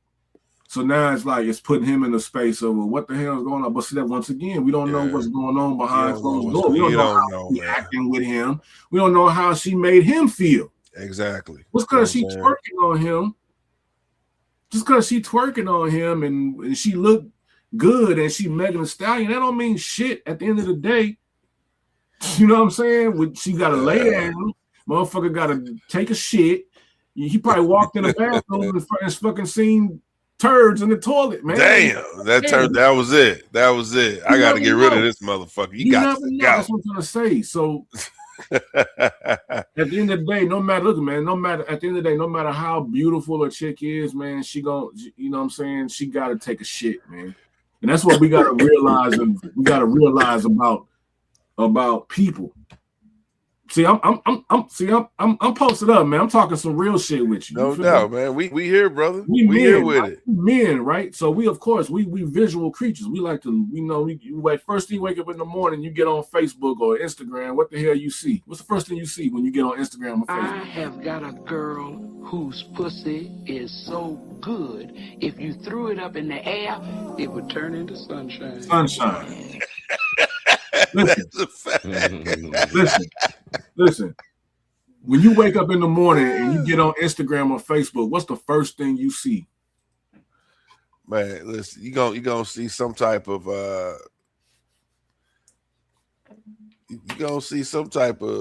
chick twerking, some type of twerk video, or some type of sexual.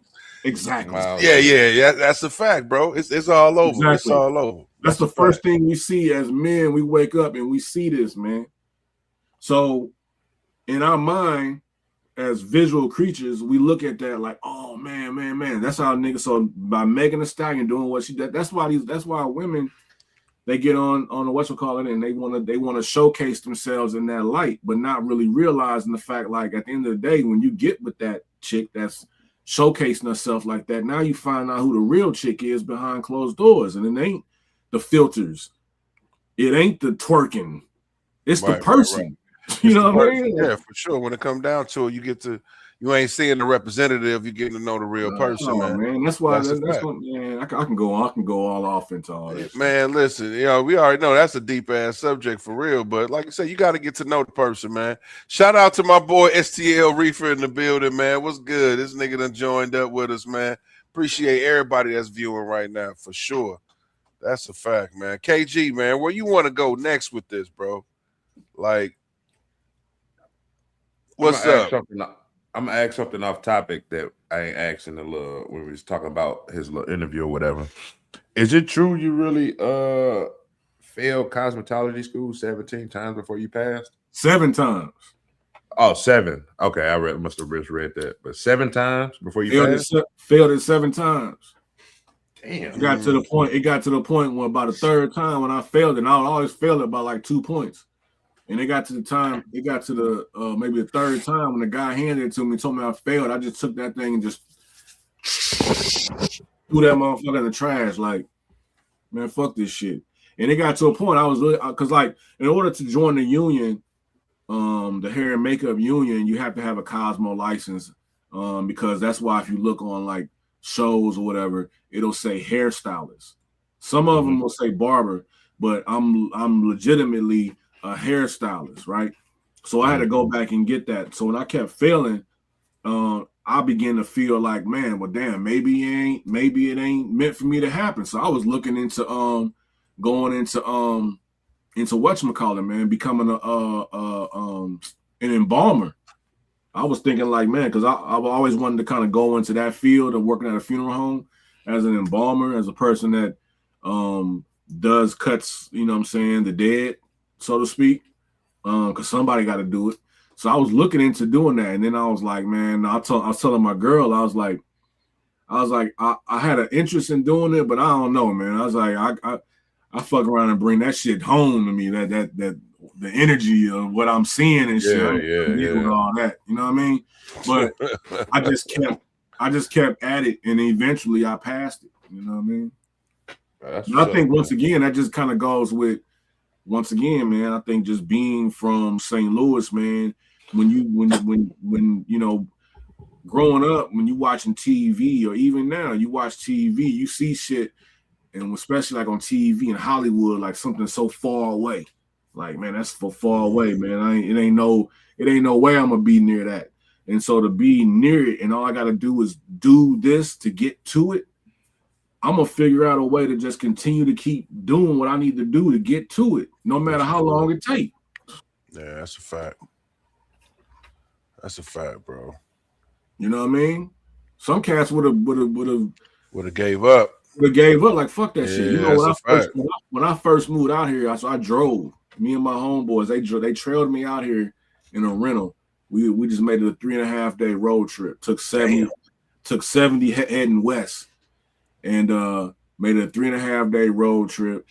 And when I got out here, I was staying with my cousin. sleeping on a couch in Inglewood. And I'll never forget the first week I was out. I remember I dropped them niggas off at the airport, and they stayed with me for a week, and I dropped them off at the airport, and they went back to St. Louis, and I was like, well, shit, I'm here now. And I ended up working in this barbershop in Inglewood, right there on the corner of La Brea and Hyde Park. Now I came out here in a red Grand Prix. So niggas ain't fuck with me because this was an all blood area. And here I am in a red Grand Prix, but they didn't fuck with me because they could see the plates and they saw how I was dressed. They knew I wasn't from they knew I wasn't banging. They knew I wasn't from Cali. And they saw the plates that said Missouri. But I'll never forget, man, just being out there, man, and imagine going from working I was working at Jamestown Mall at that time. So imagine me working at Jamestown Mall at the barbershop, and now I'm working on a barbershop on Goodfellas somewhere. Like I'm in the hood. Yeah. But it don't feel like the hood though. You know what I mean? It's palm trees and sunny skies and shit. But exactly, get food out there real quick. These niggas gang banging. I think KG. I think it's whatchamacallit froze. Oh damn. Oh, my man got the same. He been having the same face for the last 5 minutes.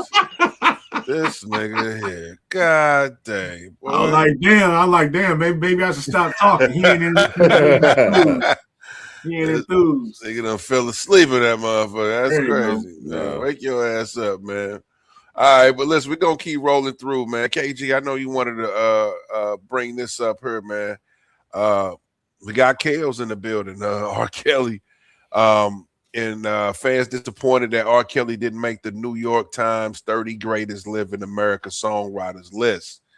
Man, KG, how you feel about this, man? And he could have replaced so many names on that motherfucking list, bro. Man, R. Kelly was a shit, man. Like, come on, man. R. Kelly, no matter, despite what he did, he's still one of the greatest songwriters out there. R. Kelly, nigga. R. Kelly, hey, real talk. R. Kelly was our modern day Marvin Gaye, man. That's what I'm saying, bro. No accolades, bro.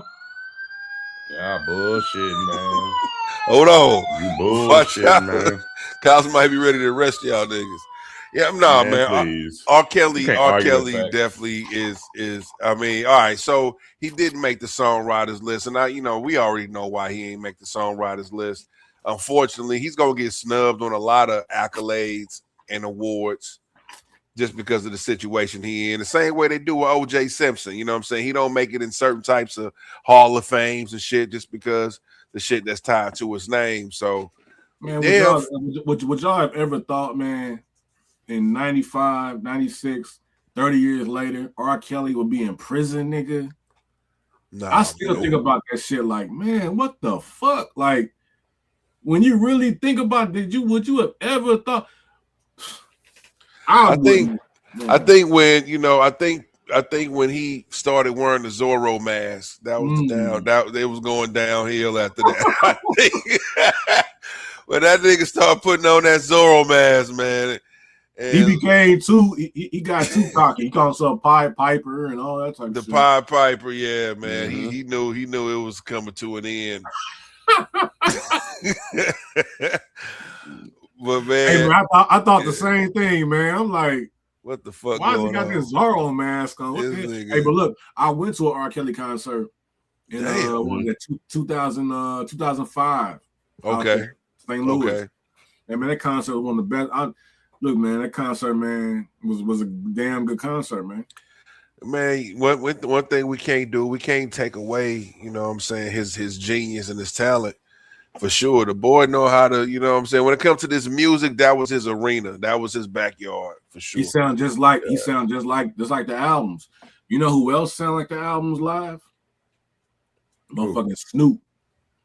Damn, never seen Snoop in person. I went to the Rock the Bells in 2010, and it was Snoop performing Doggy Style, and it And it was a Tribe Called Quest performing Midnight Marauders. I think Midnight Marauders. I went to that show. That's Damn. crazy. They performed every song? Every Or song. Just the hits? Damn. Every song. The whole album. The whole album. Damn, that's And crazy. Snoop performed every song from Doggy Style. And let me tell you, man, when I saw him perform, he sounded just like the album, man. When I saw that, I took a whole nother level of respect for Snoop as a live performer, man. He sounds just like all the weed he smoked. He sounds like the album, man.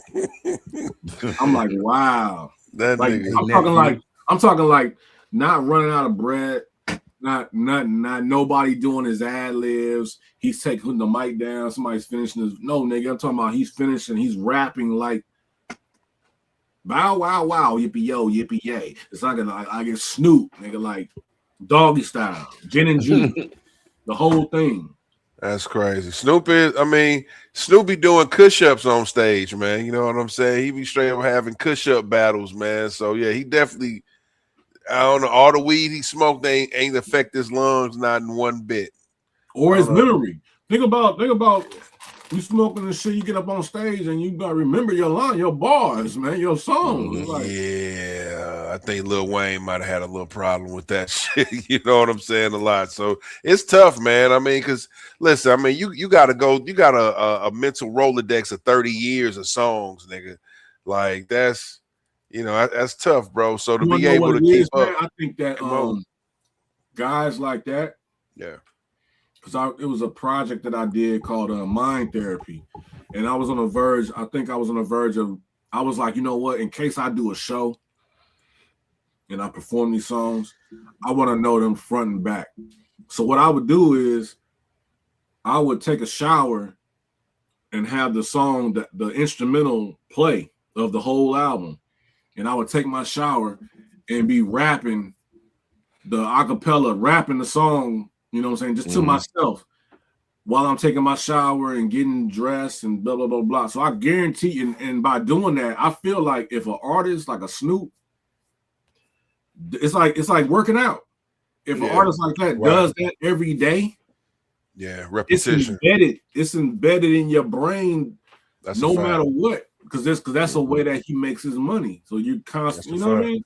That's just like motherfucking New Edition, man. Them niggas been doing the same steps. Them niggas ain't even probably got to practice no more, bro. They can get on stage and just already know what it is, man, because they done did it for so long. It's repetitive, that repetition, man. Hey, to backtrack what you were saying about what artists that I feel a certain way. I felt that way. I cut Bobby Brown's hair. Wow. For fucking Hollywood Bowl, the Hollywood Squares. Okay. They ain't last long either. Yeah, they just did one season with old boy Fly DJ. Oh, what's his name? DC Young Fly. DC Young Fly. He was the host, and they had Bobby Brown on there. And I went in Bobby Brown's room, cut his hair, and I'll never forget, man. I cut his hair bald, did his face cut, bald, whatever. And I'm just like, I was kind of for a moment. Well, the thing what kind of helped was that he don't look shit like how I remember Bobby Brown back in the day. So that's what kind of got me through. Like, nigga, when I finished, I gave him my card or whatever, woo woo, and we kind of chopped it up. But you can tell, man, you can just, when he was in a chair and I'm cutting him out, you can just feel the heartache off of him. Like you can feel like this nigga's been through a lot of shit. A lot of shit for sure. Off of him. You can feel that energy from him. Like this nigga he's been through a lot of shit. A lot of shit. Where I had to go when I left that day, I had to go back to the crib and watch fucking every little step I take type shit. I was like, damn, this is that nigga. This the same guy, right? Yeah, it just seemed like I think his brother just passed away not too long ago, man. And he had broke down on stage while performing. So yeah, I'm trying to tell you. When I was cutting his hair, nigga, you can feel his story on him. Facts. He probably didn't even want to be there, but you already know, man. You got to keep working. You got to keep moving. You know what I'm saying? I mean, another thing too, like he looked different. Like the nigga is Yeah. like below, like the nigga. You know what I'm saying? The nigga is Yeah, different. Like he's older a and lot shit. different. Yeah, that's a fact. So it's like, damn, it's okay. This isn't the Bobby Brown of then. This is the Bobby Brown of now. But I felt the energy on him. Like, wow, man. Like you can just feel you can feel the stories. Well, you know what, man? We got another story, man. That's kind of got some heartache tied to it, man. With somebody that, you know, is an iconic actor in the black community, man. This kind of hit everybody out of nowhere, man. You know, my guy, Menace Society, bro. You know, on life support right now. You know what I'm saying? Yep. And people saying it's not looking too good, man. So, man, just definitely wanted to, you know what I'm saying, send our prayers out, you know what I'm saying, to his family, bro. You know, I mean, every year I think somebody is quoting something from one of his movies. You know what I'm saying? Like you might not know his name, but you know some part he done did, whether it's in the Players Club or Menace Society, you know, Tales from the Hood. Set it off right. Yo, hook that nigga up with the haircut. Yeah, with the AP. Give him the AP in the back, what I'm saying? Get the nigga the Acorn Projects. You know what I'm saying? Yeah. But facts, man. You know what's crazy, man? So, like, for instance, I'm looking at this, right? And so, like, when I'm on set, and like I'm in a trailer and I'm cutting, like, you know what I'm saying, certain actors or whatever, young actors, let's say in their 20s or whatever.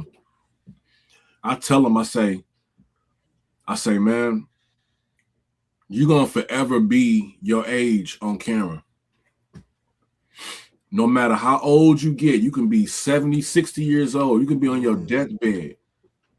You'll forever be 25, 24 years old on this.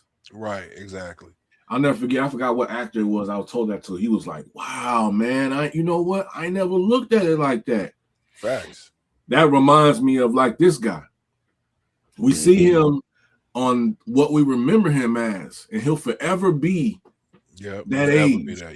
No matter how he looks on the other side and what he's going through. And when he passes on, or if he passes on, he'll forever be remembered and looked at as that 25-year-old actor. That's a fact. Every time we think of him, we're gonna think of him. We ain't gonna think about him in that hospital bed. We're gonna think about him in those movies and you know what I'm saying, how he looked in those roles. That's the fact, man. And yeah, man. Shout out to Samuel Monroe, man. For real. I never knew his name until then. That's just on me. That's a fact, bro. But we definitely understand the contribution he made, you know what I'm saying, to black cinema. You know what I mean? For sure. You know, just one of those guys like a AJ Johnson, you know what I'm saying? Just people that just got iconic movie scenes, you know what I'm saying, that's gonna last forever with us, man. So yeah, definitely sad to hear.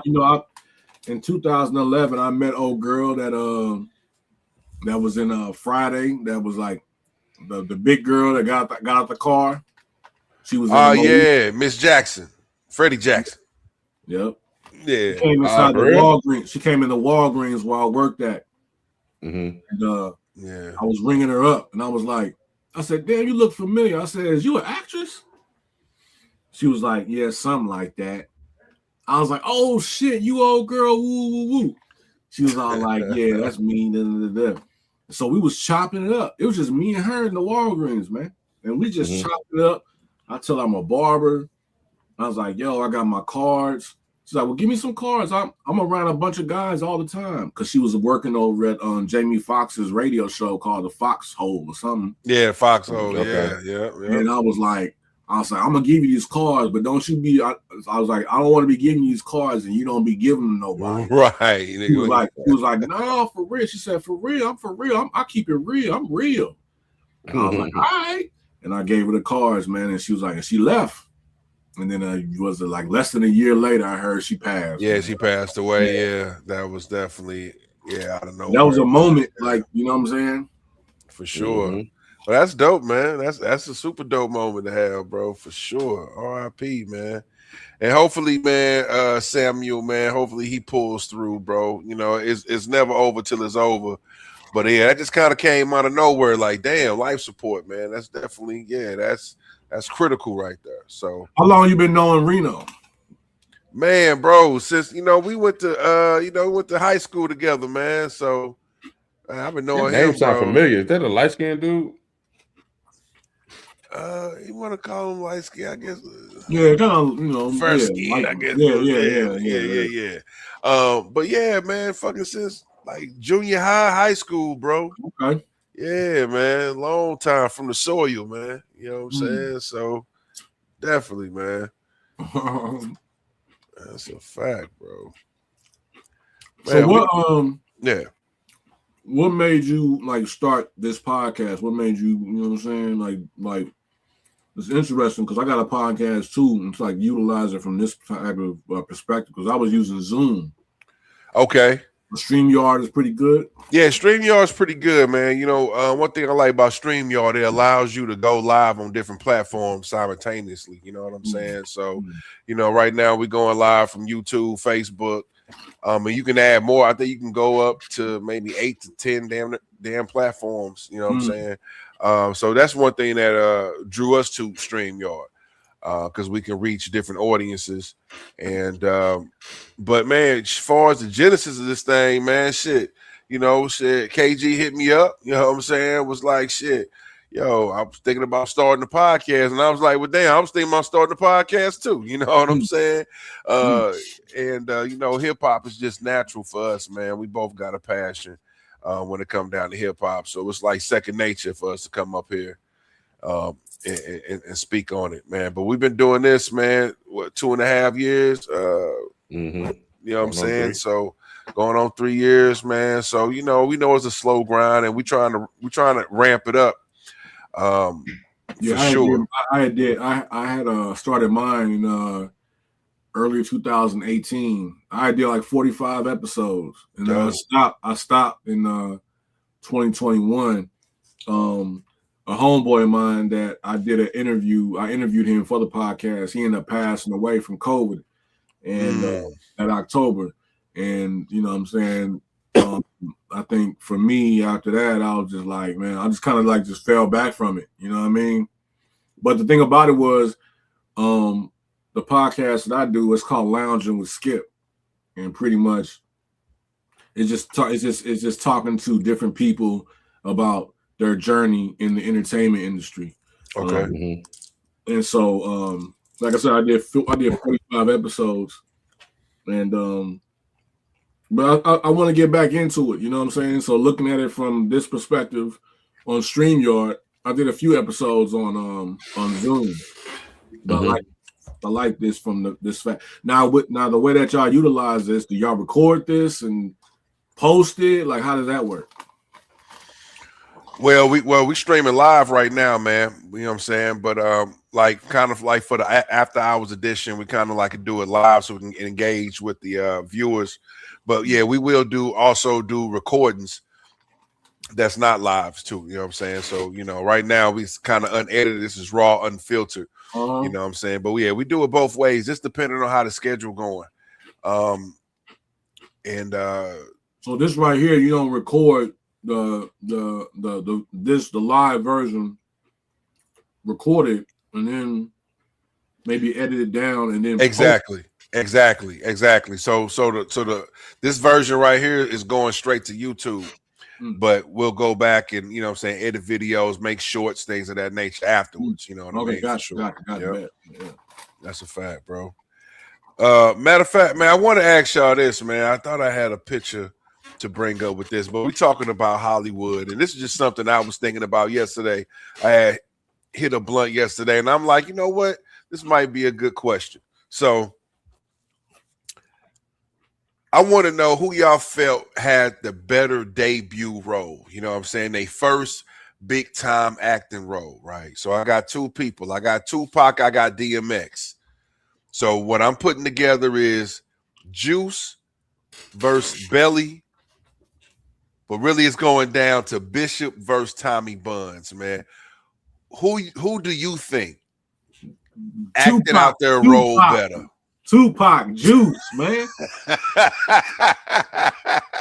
Tupac, Speak on it, man. Talk about Juice. it. Yeah. Juice, man. Like Juice. Like But once again, I think that I think it's also where a person was in their life when those movies came out. In '92, Juice came out. I'm like a junior in high school. I went to the theater, Halls Ferry 14. 14. To see Juice. Yeah. Very It 14. came out. Whereas when Belly came out, I don't remember when I went. I don't remember even if I went to the theater to see Belly. I think That was 98.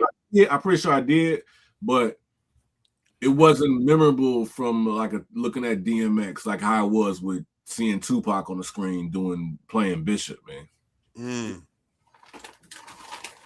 He was menacing. Bishop was menacing, man.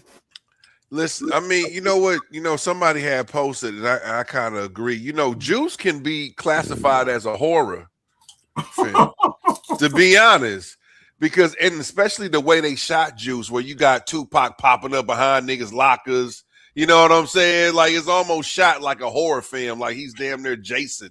He just be popping up on niggas. Everybody gets scared, you know, start dropping shit. You know what I'm saying? Bishop, you don't get tired of this shit, man. Right, straight up. He was the full on villain. He was a villain in that. You know what I'm but saying? He was the. But I think what kicked it off, what made him like menacing, was when he hugged the mother and was looking at Q. Oh yeah, looking at Q. That's what did it. It was like this nigga's shady. This nigga's shiesty, man. Like so many. And it's funny you mentioned that so many rappers quote that part. Yep. Every rapper quotes that part. You know what I'm saying? Because it was a memorable shiesty moment. How are you gonna hug the mother of the man you killed? Nigga you just killed? Yeah. Of your boy. That's your boy. I knew Pac was crazy in that bitch. And you gonna look at the nigga that knows you killed him too? That was shiesty, man. You shiesty. When that nigga said, I don't give a fuck about myself. I don't give a fuck about my damn self. I don't know, like, leave this nigga alone. When the nigga say he don't give a fuck about himself, god damn. When he popped up on the damn at the locker, and this nigga said, "What's up? What's up?" Straight up. That nigga J. Cole used that in the line too. J. Cole. He said, "Listen, man, I'm tired of this fucking shit. I'm tired of your fucking games, man." I'm tired. He's like. He said, "You know what?" He's like, "Yo, man, you crazy, B." He's like, he said, "You know what? What?" At first, I was kind of tripping, crazy. right? He's at first I was kind of tripping, right? But then I thought about it. He said, "Yeah, you know what? I am crazy. I am crazy. And you know what else? I don't give a fuck." When he said that in the theater, I'll never forget, nigga. We sitting in the theater like. I know I was like, what the fuck? Because keep in mind, before Pac came with that movie, I remember seeing him on the Digital Underground. There was the when I clown around, when I hang around with the underground girls. Right. Digital Underground, yeah. Yeah, AO2, step up, get him on the rock. Same song. When he came in with that, I was like, who is this dude? I'll never forget this, man. Yeah. Like, who is this dude? And then he came with Brenda's Got a Baby. It was like, okay, this is the dude from that song. It was when he came with that movie, it's like, oh shit, who is this nigga? It's like that's the dude from Same Song and Brenda's Got a Baby. He's acting. And he fucking did, after that nigga, I think after he did Juice, see y'all was there, but y'all was little, y'all was, you know what I'm saying? Y'all was like 4 years younger. You gotta keep in mind, man, when 92 came around, nigga, I'm like 15. So I'm in the theater already, like tripping off this nigga. And when it was like after Juice, then the bald head showed up, nigga, and now it was motherfucking next thing you saw him on was like holla if you hear, not holla if you hear me, holla if you hear me, motherfucking when my homies call. When my homies call, because he had the bald head. Mm-hmm. Yeah. The next time you saw him after Juice was him with the bald head. So you're like, oh Blood shit, rim. he cut his hair. Like I'm keep in mind, I'm cutting hair at this time. So I'm tripping off his haircut. I'm like, oh shit, he don't got that. He got a bald head now. But I think what really took him over was when he did the joint, the I Get Around joint. When he did the I Get Around, that was it. And he did the MC Breed record. Yeah. Oh yeah, gotta get mine. You gotta get yours. Those two. You gotta get mine. It was like, yo, this nigga flying. And after he did like I Get Around and fucking Gotta Get Mine, I think he came with that was when he got in that shit with the trouble with the cops and all that shit. Mm-hmm. Right, Atlanta shit. Fucking, the Dear Mama album, that album, Me Against the World. He dropped Me Against the World and he was locked up. And that very last song that he did, he's like, you don't fun. I see Death Outlaws.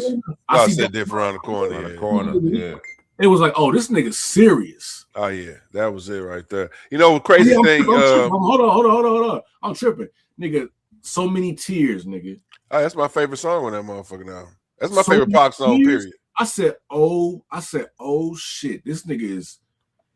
And when he dropped So Many Tears, I'll never forget. I went to Street Side Records right there on fucking what's that off of West Florissant. Yeah, by the YMCA and the Toys R Us and shit. With the I went to Street Side Records. You know, this is back then. You could put the headphones on and go listen to it. Right. Yeah. I put the headphones on, went over there, listened to Me Against the World, and I heard that So Many Tears. I said, damn, man. And this nigga was locked up. Everybody was bumping that album. And then when that nigga, when he got out, nigga, and got on death row, when he came out, nigga, I'll never forget when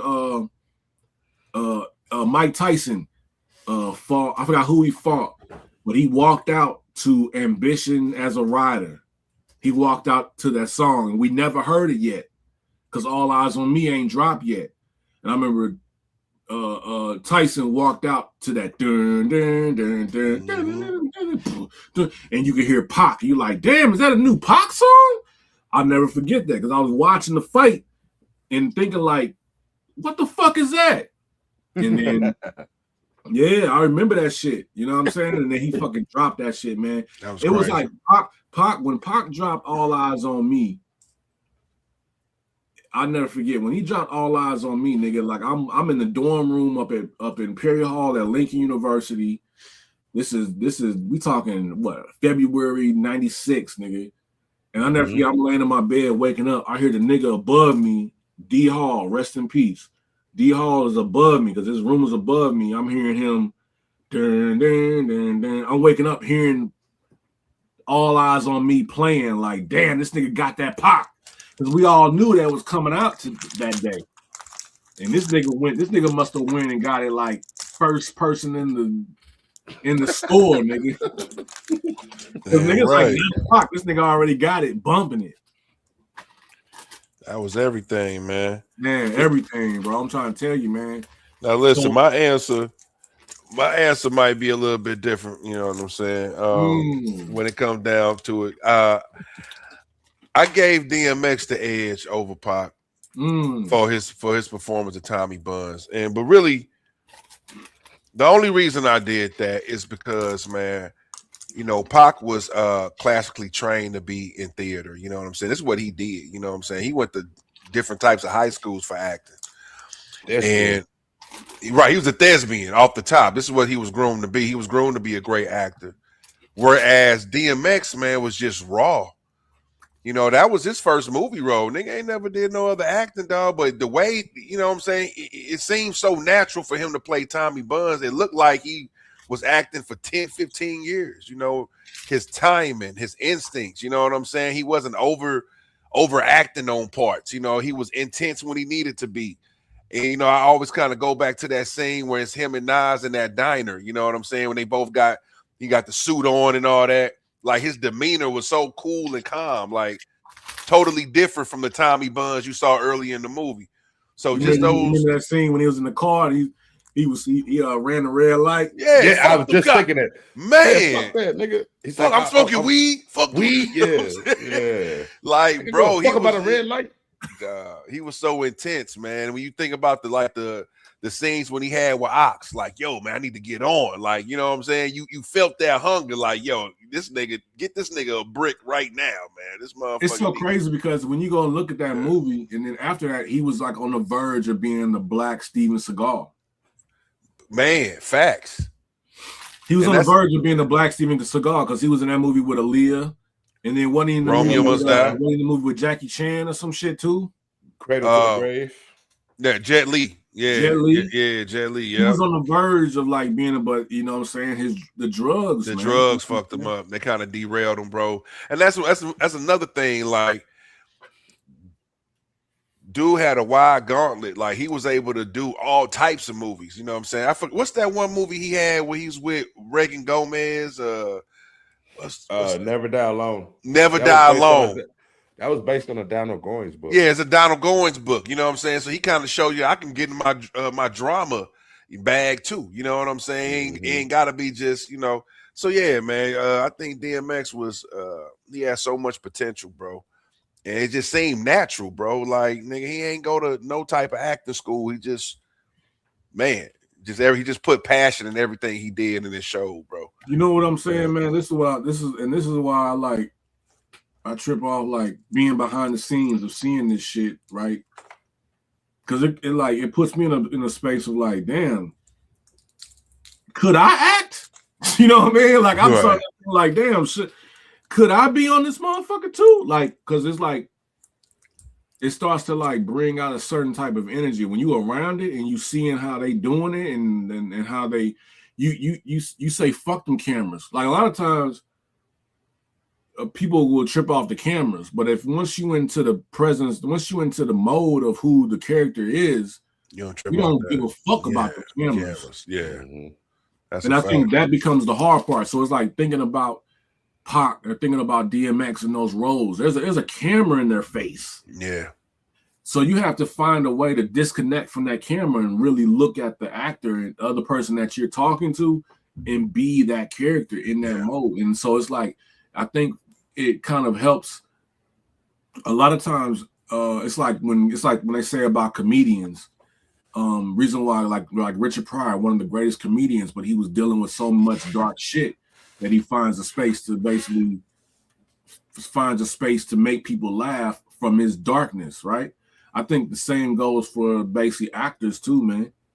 Because a lot of times when you dealing with like acting can be an escape for a person who's going through some dark shit. Oh, facts. You feel me? Because it gives them an escape mode to kind of be something that they're not. So like how Pac was being Juice or how DMX was in Belly, that could have been who it is that they want to be. Exactly. On camera. You know what I mean? But they really can't be in real life. In real life, yeah.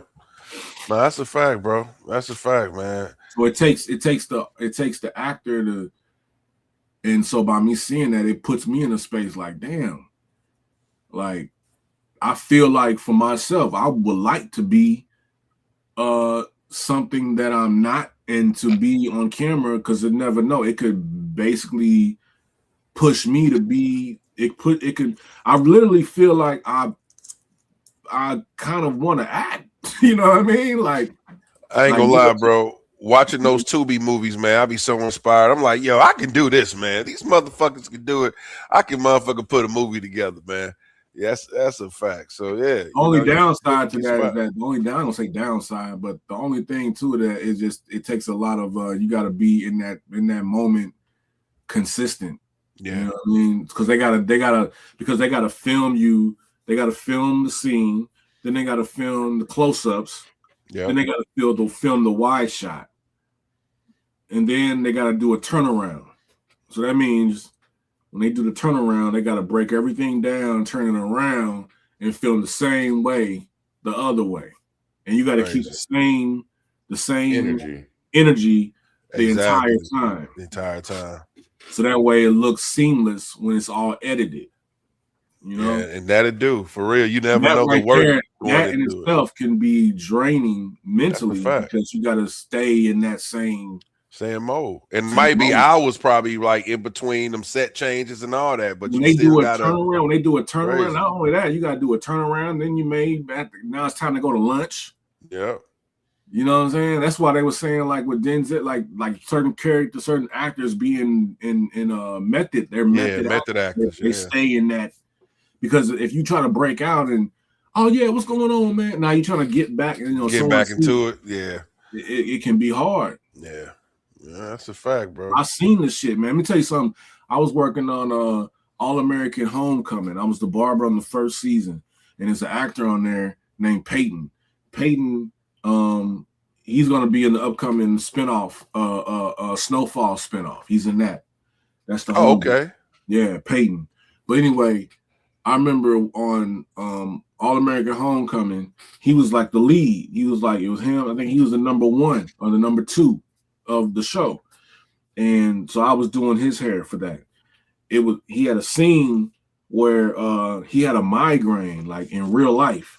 And like, so during the scene, he had to act normal, but literally when they were like doing turnarounds or whatever the case may be, he would leave set and go in another room and have to like be like lay on the couch like in the dark, man. Because in the dark, yeah. His head was throbbing. I come in there and check on him to make sure he ain't like laying down on his hair.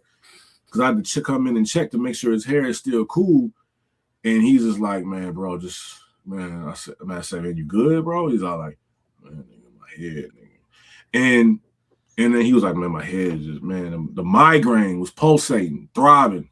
But then when they said, all right, we need Peyton, he goes back on the shit. And when you look at the monitor, he's back and doing his scene and shit. And even when you see, when I went back and saw that episode and saw him on the camera, it's like, you can't even tell.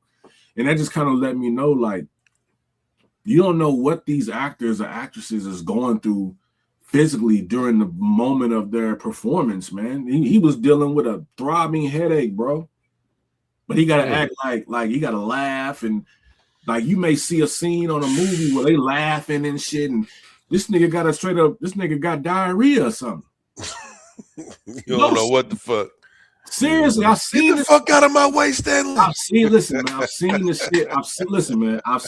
shit, bro. I've seen this shit. These niggas, they be like, yo, where's so-and-so? Oh, he's in the bathroom.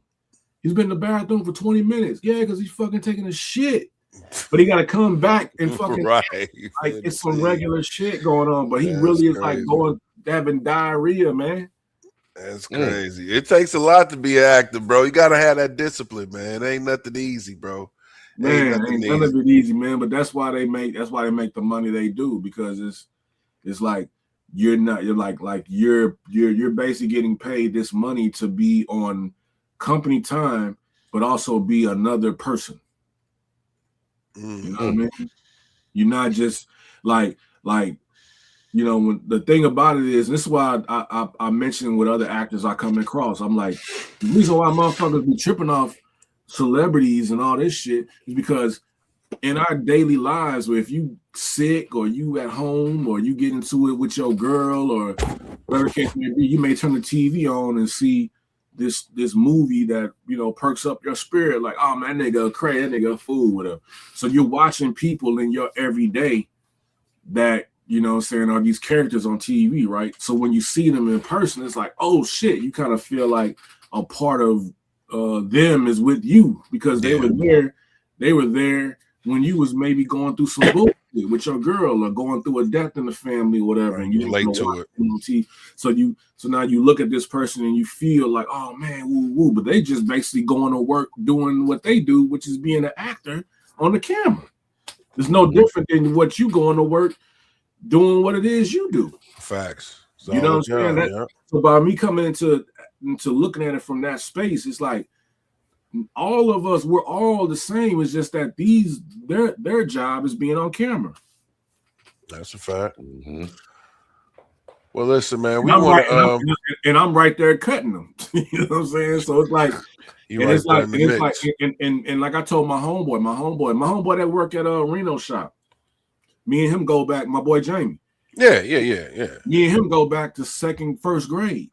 That's crazy. Back to 83. So I told him, I said, nigga, I said you are no different than me when it comes to this barbering. I said the only difference is in what I did that you didn't do was I left St. Louis and went to where the opportunity was. Right. Sometimes you gotta move away to make a way. It's no different than I'm not. It's not like, oh, I'm this, like when I touch your head, nigga, it's gold, nigga. I'm hitting it with gold. You know what I mean? Like, no, it's no different than I know certain things to make it pop on camera. I know how to. If you would say, yo, man, I'm doing this film, Skip, I want you to come and cut me, woo woo. I know how to make it pop on camera. How to make your hair pop on camera. That's definitely a motherfucking skill right there, man. That's a fact. Listen, we gonna keep moving into some hip hop as you know what I'm saying, as we near the ending of the show, man. We definitely want to put on a few more topics, and we got Dr. Dre in the game, man. Seen together at the Game's son's birthday party. I just want to ask y'all, man, do y'all think does this mean we got some Dre Game music on the way? No. I mean, how y'all feel about this? He said no. He said no. He said no, nigga. It's over. When I saw that, it looked, they just happened to run into each other, man. And of course, Dre's not gonna be like, nah, I ain't trying to holler at that nigga. But if you go back and watch that video, you see the way when he comes up and they hug, they dap, whatever. It's more of like, yeah, okay, nigga, good to see you, like, right. It ain't no full embrace, like, no. Yeah. It's like, damn, good to see you. I ain't seen you in hellas, but good to see you, type shit. Mm-hmm. I didn't get the hell yeah, nigga, come by the crib. We finna drop the documentary 3 or some shit. I didn't get that vibe. Yeah, I didn't get that. Yeah. You know what? Listen, maybe this might be that small olive branch to maybe get us to that. But yeah, you're right. I didn't get that vibe when I saw it. I just saw a vibe of respect. You know what I'm saying? Because shit, you can tell that, you know, Dre ain't been around Game's family because he was like, damn, you look just like him. You know what I'm saying? You can tell that he probably ain't witnessed Game's kids being, you know what I'm saying, growing up. It was a vibe of acknowledgement. Exactly. Which is good. It's like imagine if you ain't seen somebody in a long time and you at Red Lobster or some shit. And you be like, damn, nigga, what's good, man? You good, man? Oh man, I ain't seen you in some hellas, man. How's your mom doing? Oh man, she good, man. You know, she okay, that's what's up, man. All right, for sure, man. Yeah, man. Y'all be safe, man. All right, yeah. Real quick. Yep. Real quick. That was the vibe I got from seeing that video. Yeah, man. Yeah. It wasn't, oh shit, nigga, let's do some shit, man. Hit me up, man. Woo. Yeah, I bet I'm finna be at the studio tonight, man. Come through. Like, nah, I didn't get that vibe. But you know what? But that would be crazy if they did link back up in the studio. You know what I'm saying? The run the Game been on lately. I don't know if Dr. Dre got it though, man. You don't know if Dre got it, man. I don't know if Dre got it no more like that, man. Dre, like, oh man, I don't know, like, I don't know, man. Dre's heyday production wise was the Chronic 2001 era, and I think like you need like certain people, man. I think the stuff me and my homeboy talk about this, man. He overproduces, man. He overproduces. He tries to like overproduce. Like, nigga, he wants to make sure every little thing is fucking produced. Perfect. Like, nigga, just lay the hi-hat and the drum, nigga, and lay the melody in there and then get some rap on this. Let it go. Like, you try to do too much, adding strings and harps and all that type of shit, man. And that's the thing, man, because he got so much unreleased music. He might have the most unreleased music ever. You know what I'm saying? And it's just the fact that he a perfectionist and he just don't feel like, nah, I can't put this out. Now, this shit might be the hardest shit ever, but he like, no, I can't put this shit out, man. You know what I'm saying? So, you know, as far as Dre still got it, I think he still, as far as the tracks I've been hearing lately, like he produced some tracks on those Snoop Dogg albums that came. What's that? Missionary. Too, man. I heard that shit too, man. Yeah, it was. You know, he had some shining moments on there. It wasn't every track. What's it called? What's the name called? What's that? The name of the shining moment. What was the name of that song? What was that? Skyscrapers. I want to say Skyscrapers. That's the track with Method Man on there. Maybe so, man. That was probably like my favorite track on that album. You know what I'm saying? But you know, Dre ain't the same, man. He ain't the same. He ain't the same, man. Nah, don't get me wrong. The brand, when you see Dr. Dre, the name, we all run to it. Now that's the thing. When you can have a name that no matter what, people are gonna still run to it. Yeah. Mm-hmm. Dr. Dre name folks will still run to it just because. And it's associated. To at least hear it. Facts. If I can have 5 million people in the world be like, oh, Mr. Skip did it, let me go listen to it. I'm cool with that. You know what I'm saying? So crazy. Dre got that. No matter what, Dr. Dre did it. Let me go listen to it. Now, whether or not you gonna stick and listen to it again, you may listen to it again. And after the second time, then I'll listen to Missionary 2 times, and after that, I ain't never heard it ever since. That's the thing about it. It had that lasting power. You know what I'm saying? To me as well. I might have listened to it for a couple weeks to try to get it. And like I say, Snoop had some shining moments on there, but it just wasn't. I don't know. You can tell it wasn't for real Snoop. It wasn't. It wasn't. Listen, I really wanted those guys when they announced Missionary. I'm like, okay, hopefully they go back to that G-Funk, man. Go back to that G-Funk era, man. Go back into that bag. That's what I wanted to hear, because that's when both of them niggas was at their best, like as far as the chemistry they had together was doing that G-Funk era. So that, hey, I can't be mad. Both of those guys are older now. They're on a different level. If Dre linked up with, another like. There's so many cats like in these hoods out here, man, in Watts and South Central, and that represent that West Coast shit. If he really like just said, okay, you know what? Let me just produce. Let me get an artist that's popping out here in the West, like how he did with Kendrick. Let me get an artist that's popping out here in the West. Let me produce him. I guarantee. Let me put it out. You know what I'm saying? Yeah, that's the thing. I guarantee then something could pop off. But I think that he's such a, like, oh no, perfectionist of the shit that, like, imagine if Dre produced like a fucking Geechee Gotti or some shit. Imagine if fucking if whatever, like West Coast, I don't know, like West Coast nigga, like imagine if he would have produced a Nipsey when Nipsey was popping, before he got killed. Imagine it. You know what I'm saying? I think then it also, I think it's not even about Dre. It's just more so about who is he producing. Like he could produce Snoop, but that's no different than Quincy Jones. That's no different than back in '94 when 92 when Quincy Jones came out with Secret Garden. Like, yeah, that song was tight, but was motherfuckers really going to buy the fucking listening talking about Quincy Jones in '92 like that? No, nigga. They was bumping Secret Garden. Why? Right. Because Barry White, Barry White, Barge, right? I'll be sure they was all on that shit. That's a fact. But wasn't nobody talking about, because why? His heyday was that Thriller. So I think but imagine that Quincy Jones, but when Quincy Jones produced, went and got Tevin Campbell and did all that, right? He was popping again. Why? Because it was new talent. New talent. Yeah, that's a fact. I think Dre definitely gets inspired from new talent, bro. Hearing Dre and Snoop together is like fucking hearing fucking Barry Gordy and fucking the Temptations, and this is '94. Who the fuck? Keep in mind, you gotta think. Imagine you in '99 and your senior year in high school, and you hearing the Temptations is dropping a new album with Barry Gordy. You're gonna be like, who gives a fuck? You know what I mean?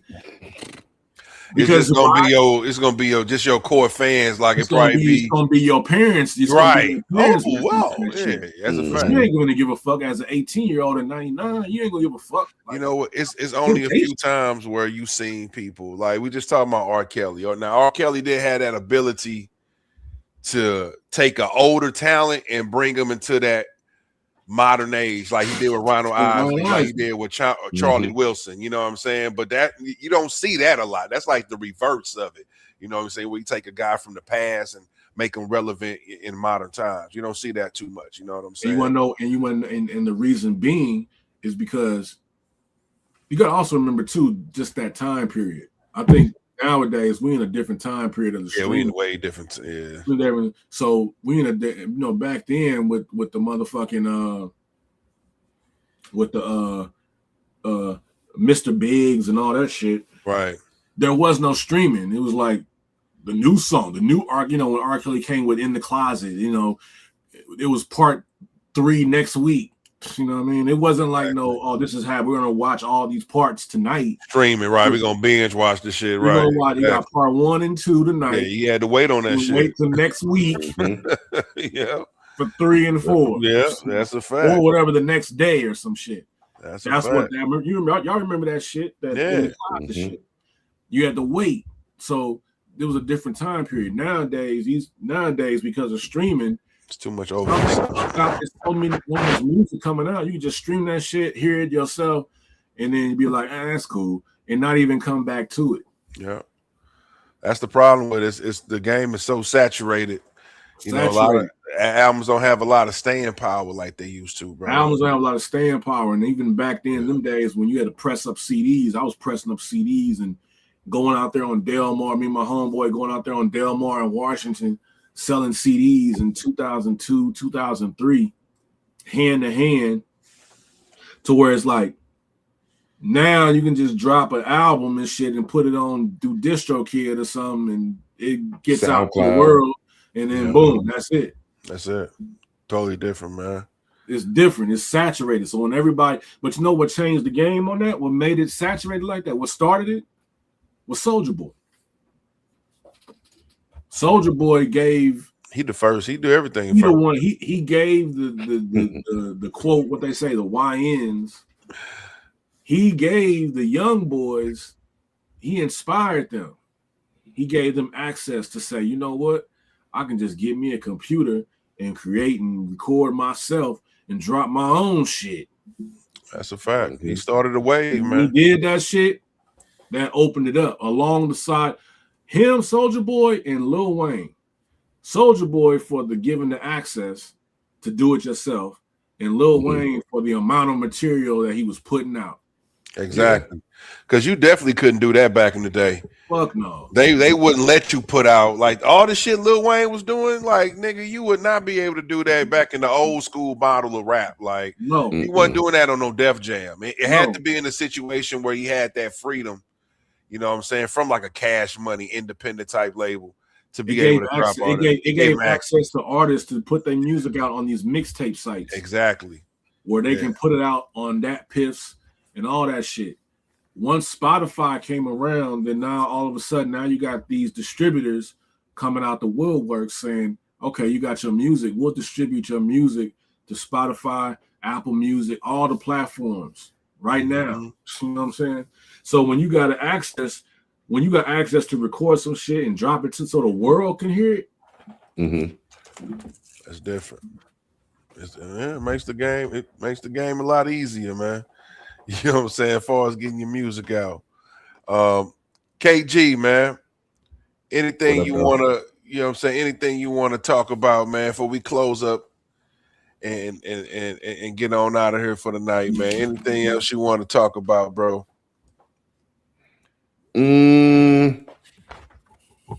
did go into a deep dive in social. Hey, where you get them old ass them vibes and them double XLs or whatever you had? Yeah. I was like, damn, where the fuck you get that? The big cover, I got those. From back then, I just kept them. Damn. I got way more. I got way more in storage back out there in St. Louis. Out there in storage. I got like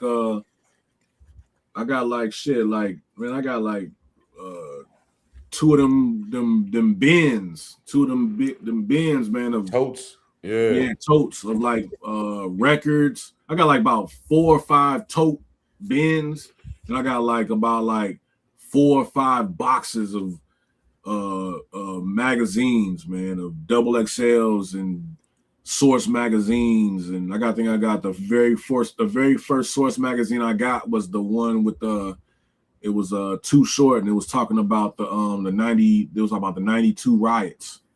You know? Yeah, I pretty much kept a lot of them magazines, man. I got the Murder Dog magazines, all that shit. I got hella shit, man. I'm so pissed off. I kept all my magazines, bro, boxed up in my mom's garage, man. And one day our garage got flooded, man. And the water damage fucked up I kept every Source magazine, every double XL magazine.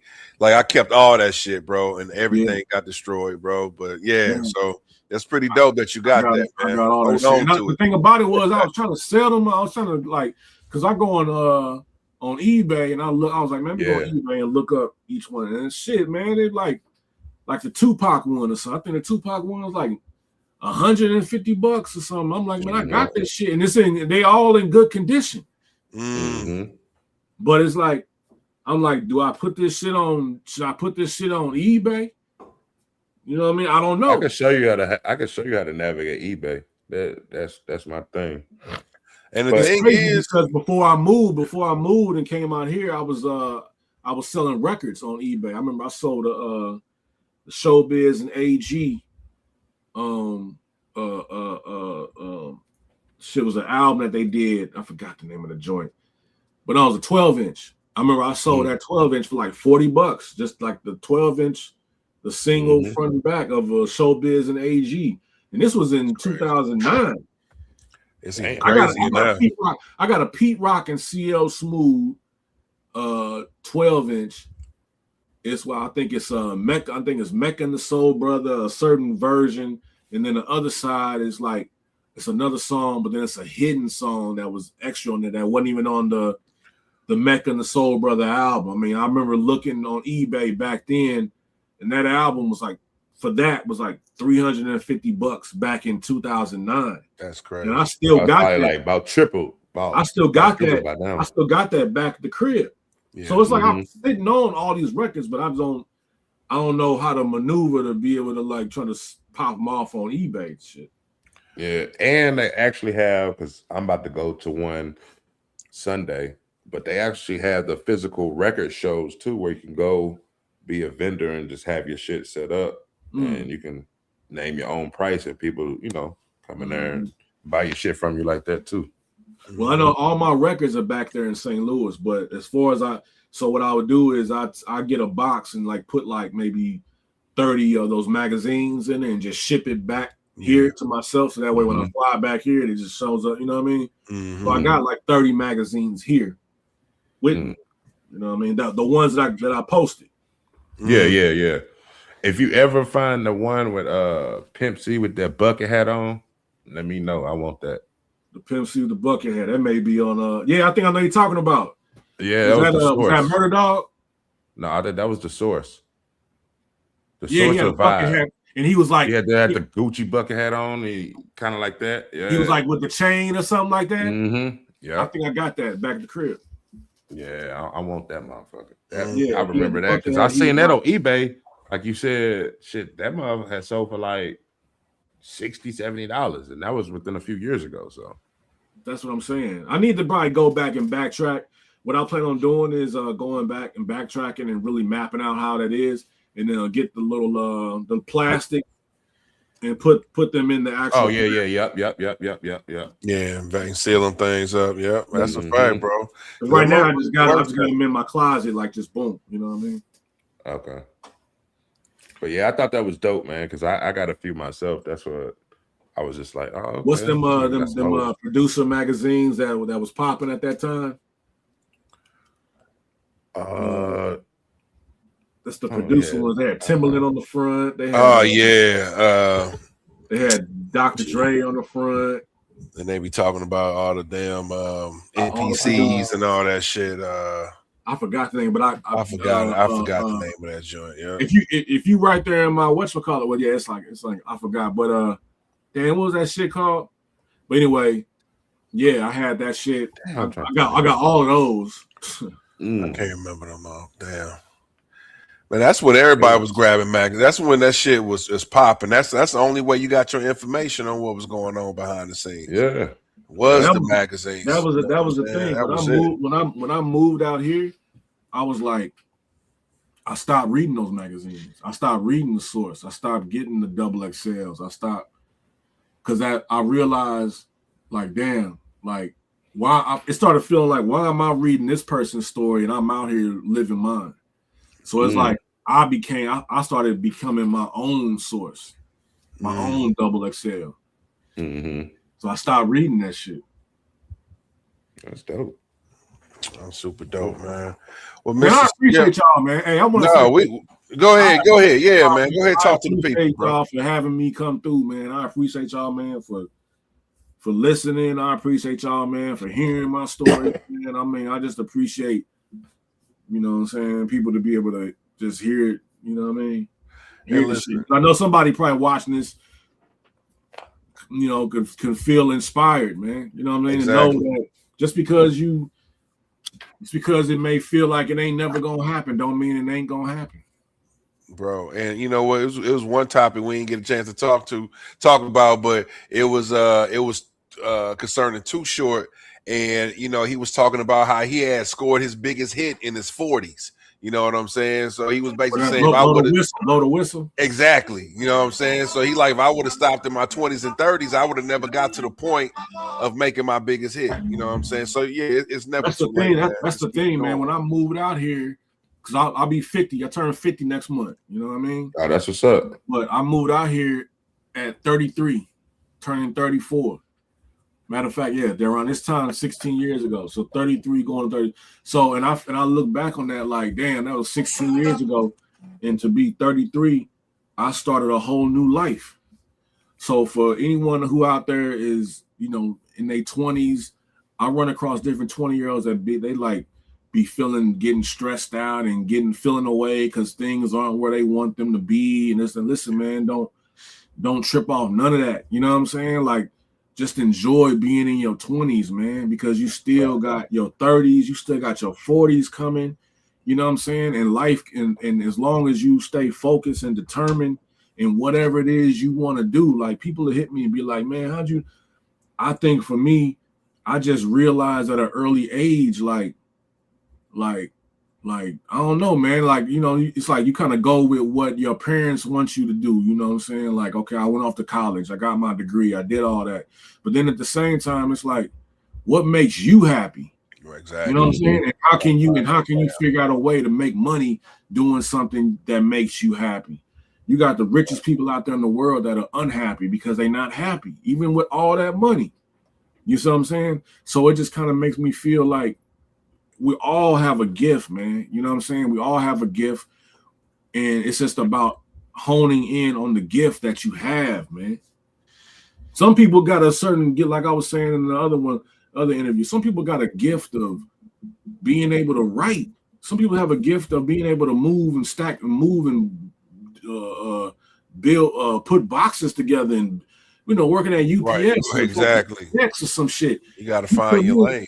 You put me. I mean, I'll never forget. I worked over at FedEx in Overland, man, for like 2 weeks, and I'll never forget. I went up. This was back in like 2005, and I remember I went up in there and I worked for like a couple of weeks, and I'll never forget, man. This is back in the day. You had a Walkman and shit. I had my Walkman on. And there, the dude was like, "Yeah, I need you to box fill this truck up. The boxes are coming off the thing, and I'm putting the boxes up." And I remember, I'll never forget, man, I finished the whole truck. I felt good. I was like, damn, I did that whole truck. I felt good and shit. I went over to the dude. I said, hey, man, yeah. He said, oh, yeah, you finished? All right, I need you to come over here and start this truck. I said, what? Right. I'm cool, man. I said, man, I'm cool on this shit, man. Because I was like, damn, man, I got to do another truck. A whole nother one. But see, that's what I'm trying to say. Some people would do that one truck and feel good about that, right? But then going over there and do that truck and want to feel good about that. So exactly. But every person has something for them that brings that rush. When I cut ahead, and I hand that person the mirror and they look in the mirror like, okay, yeah. It's the same feeling when I make a beat and someone here is like, oh yeah. It's that the dopamine hit. It's like a dopamine hit to my heart. It's like it feels like, yeah, like, so I've been feeling that since I was 13, 14. Yeah. So my whole part was how can I make this work where I can build a career off of this feeling? And that took years. And then me staying in St. Louis, it wasn't happening, man. It wasn't gonna happen. Facts.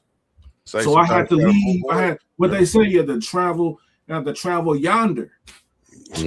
Go yonder. Wagons old, nigga. We going to the west, motherfucker. We going to the west. Because it got to the point. I never forget when they did that. Remember that movie, St. Louis movie, Street Ballers came out. It was yes, sir. So it was that movie comes out when I go to the theater down there at the Loop. What's that? The Tivoli. Yep. I go down there to the Tivoli. I was like, man, I want to watch this movie. I go down there and watch it. And the movie comes on, it does its thing. As soon as the credits hit, I hear my beat. Boom, dun, dun, dun, dun, dun, dun. When the credits come on, that's me. Hey.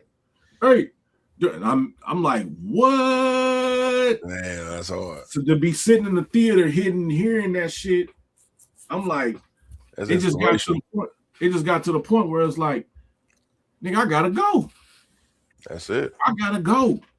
You know what I'm saying? Or do I stay? You know what I'm saying? I'm leaving my family. I'm leaving my girl at the time. I'm leaving my godson. I'm leaving, you know what I'm saying? And the thing about it is, man, leaving, and in the wide scope of things, I sacrificed a lot, man. My sister passed in 2018. My dad passed in 2022. Man, sorry to hear that. You know what I'm saying? Sure. Yeah, man. And I look at it like, damn, man, I sacrificed a lot. Yeah, I sacrificed a lot to be where I'm at. You know, yeah.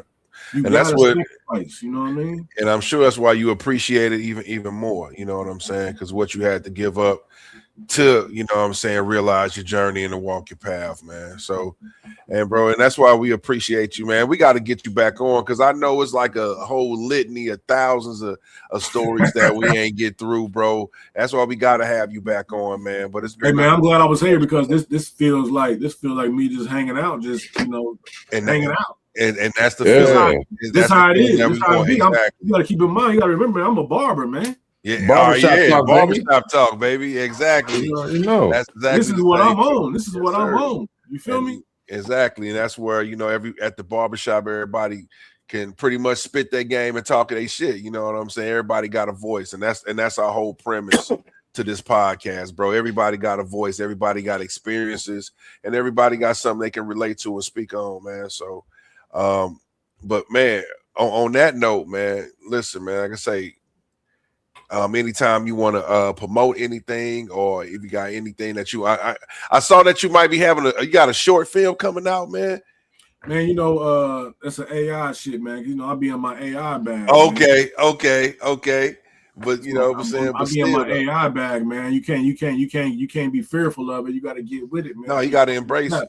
And it's super embrace it. That's a fact, bro. So that's a female, that's an AI female artist that I got called Nunchucks. You know what I'm saying? Because none other is better than her. And she basically be spitting like, you know what I'm saying, when she doing like nunchucks. Yeah, right. So I pretty much already did the album. And, but I just haven't released it. You know what I mean? Okay. And, but it's an AI artist. And so I was like, man, what can I do to, like, you know what I'm saying, kind of have this this music kind of go with something. So I'm like, I want to come with like a little short, you know what I'm saying, story, or, you know, maybe even a trailer of just showing like something of what it could be. So that's where I came up with that image of Nunchucks, the discovery.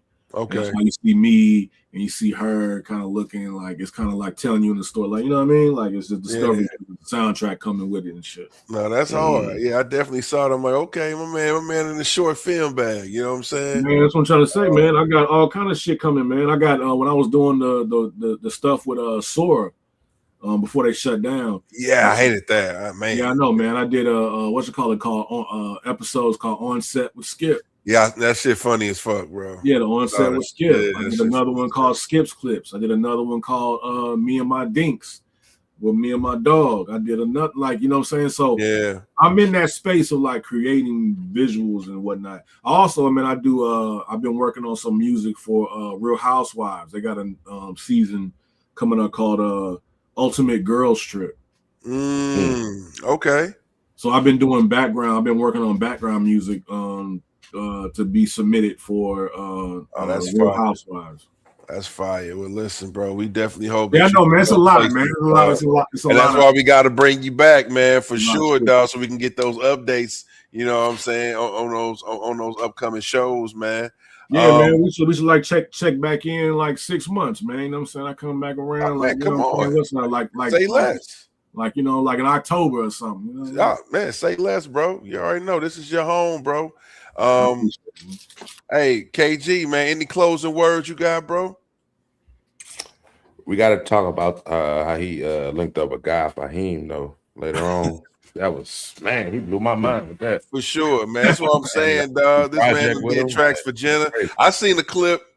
You know what I'm saying? You was doing another podcast, and you saying you had a placement with Chris Brown. Chris Brown track. Yeah. You know what I'm saying? So, man, bro, it's so much that we didn't get a Yeah, chance so to much get to. shit. That's why we got to bring you back, bro. But, So we can. but to touch on real quick on that guy Fahim, I mean, shit, I just reached out to him, man. Damn, that's hard. I reached out to him. I mean, I've been listening to his music for a while, and shit, I hit him up. What was that last? Well, we done my first time. I got a joint with him called Bueller, and that was on my my project called the Don King Theory, and so I got a feature from him, and I had him on that, and then after that I had him on maybe a couple other features that I did. And so by that time, we was building up a rapport with one another to where I just email him and be like, yo, and he'd be like, yo, it's good. And then be like, yo, let's do some shit or whatnot.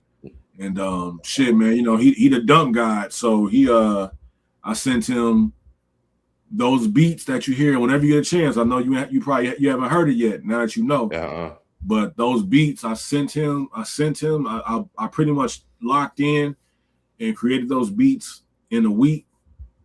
He sent his vocals back in like 2 days. Wow. Damn. Everything back. Sent it back in 2 days, the stems, and I like mixed it and did my thing to it to put it all together. And then I dropped it that July 4th of last year. Crazy. So, but yeah, so I got a new project I'm working on with a cat named Rico Sama, man. This is like it's like along the lines of that whole Griselda. It's a new cat that's out popping now called Northside Lord. So it's like it's all in the vein of that, man. I would definitely let us know when those projects drop, bro, so we can promote the shit out of them, man, and make sure, you know what I'm saying, we getting our listeners in tune to that. Damn, what time? What time? It's 11:40. It's 11:49 here, man. What time is it there, man? Man, bro, we don't even want to talk about it. It's 2 o'clock. We don't even want to talk about it, man. It's after hours. This is what we do, man. This is how we move. This is how we live. Y'all work in the morning. Hey, man, I gotta take my kids to school in 4 hours. Hey, man, God is good, man. Now you got a little bit of taste of what I got to go through, bro. Because I got to be logged in at 6 o'clock, and you know what I'm saying? Real? Yeah. Hey, man, but listen, get up. Yeah, this is real. This ain't no it's a sacrifice, though. It's a sacrifice, bro. It's what it is. Hey, man. Hey, well, you know what, man? I appreciate y'all, man. I appreciate y'all for, you know what I'm saying? And you know what? Next time I make sure I wear some shades so I can hide my chinky eyes. Come on, man. It's all good. Right. I forgot to put that on y'all covering your age up. Listen. You know to cover the age up. I'm over here exposing my age and shit. You see the chinky eyes on me and shit. I don't know, y'all, man. I forgot to put that on the itinerary list for you, man. I'll make sure I put my lokes on next time I show up. Come on, man. Come on, man. That's the spit your game style right there, baby. I see. Hey, man. Well, listen, man. I appreciate all the viewers, man. Everybody for joining. Make sure y'all share, subscribe to the tribe, y'all. Spit Your Game 314 on your YouTube platforms. And just be on the lookout for us, man. We gonna, like I say, this is an every week thing. Catch us Wednesday nights, 11 p.m. We're gonna keep this train moving, and Yeah, and to that, Vinny Vito, Chef KG, Mr. Skip, man, we up out of here tonight. Yes, sir. Yes, sir. Y'all be good, man. Yeah.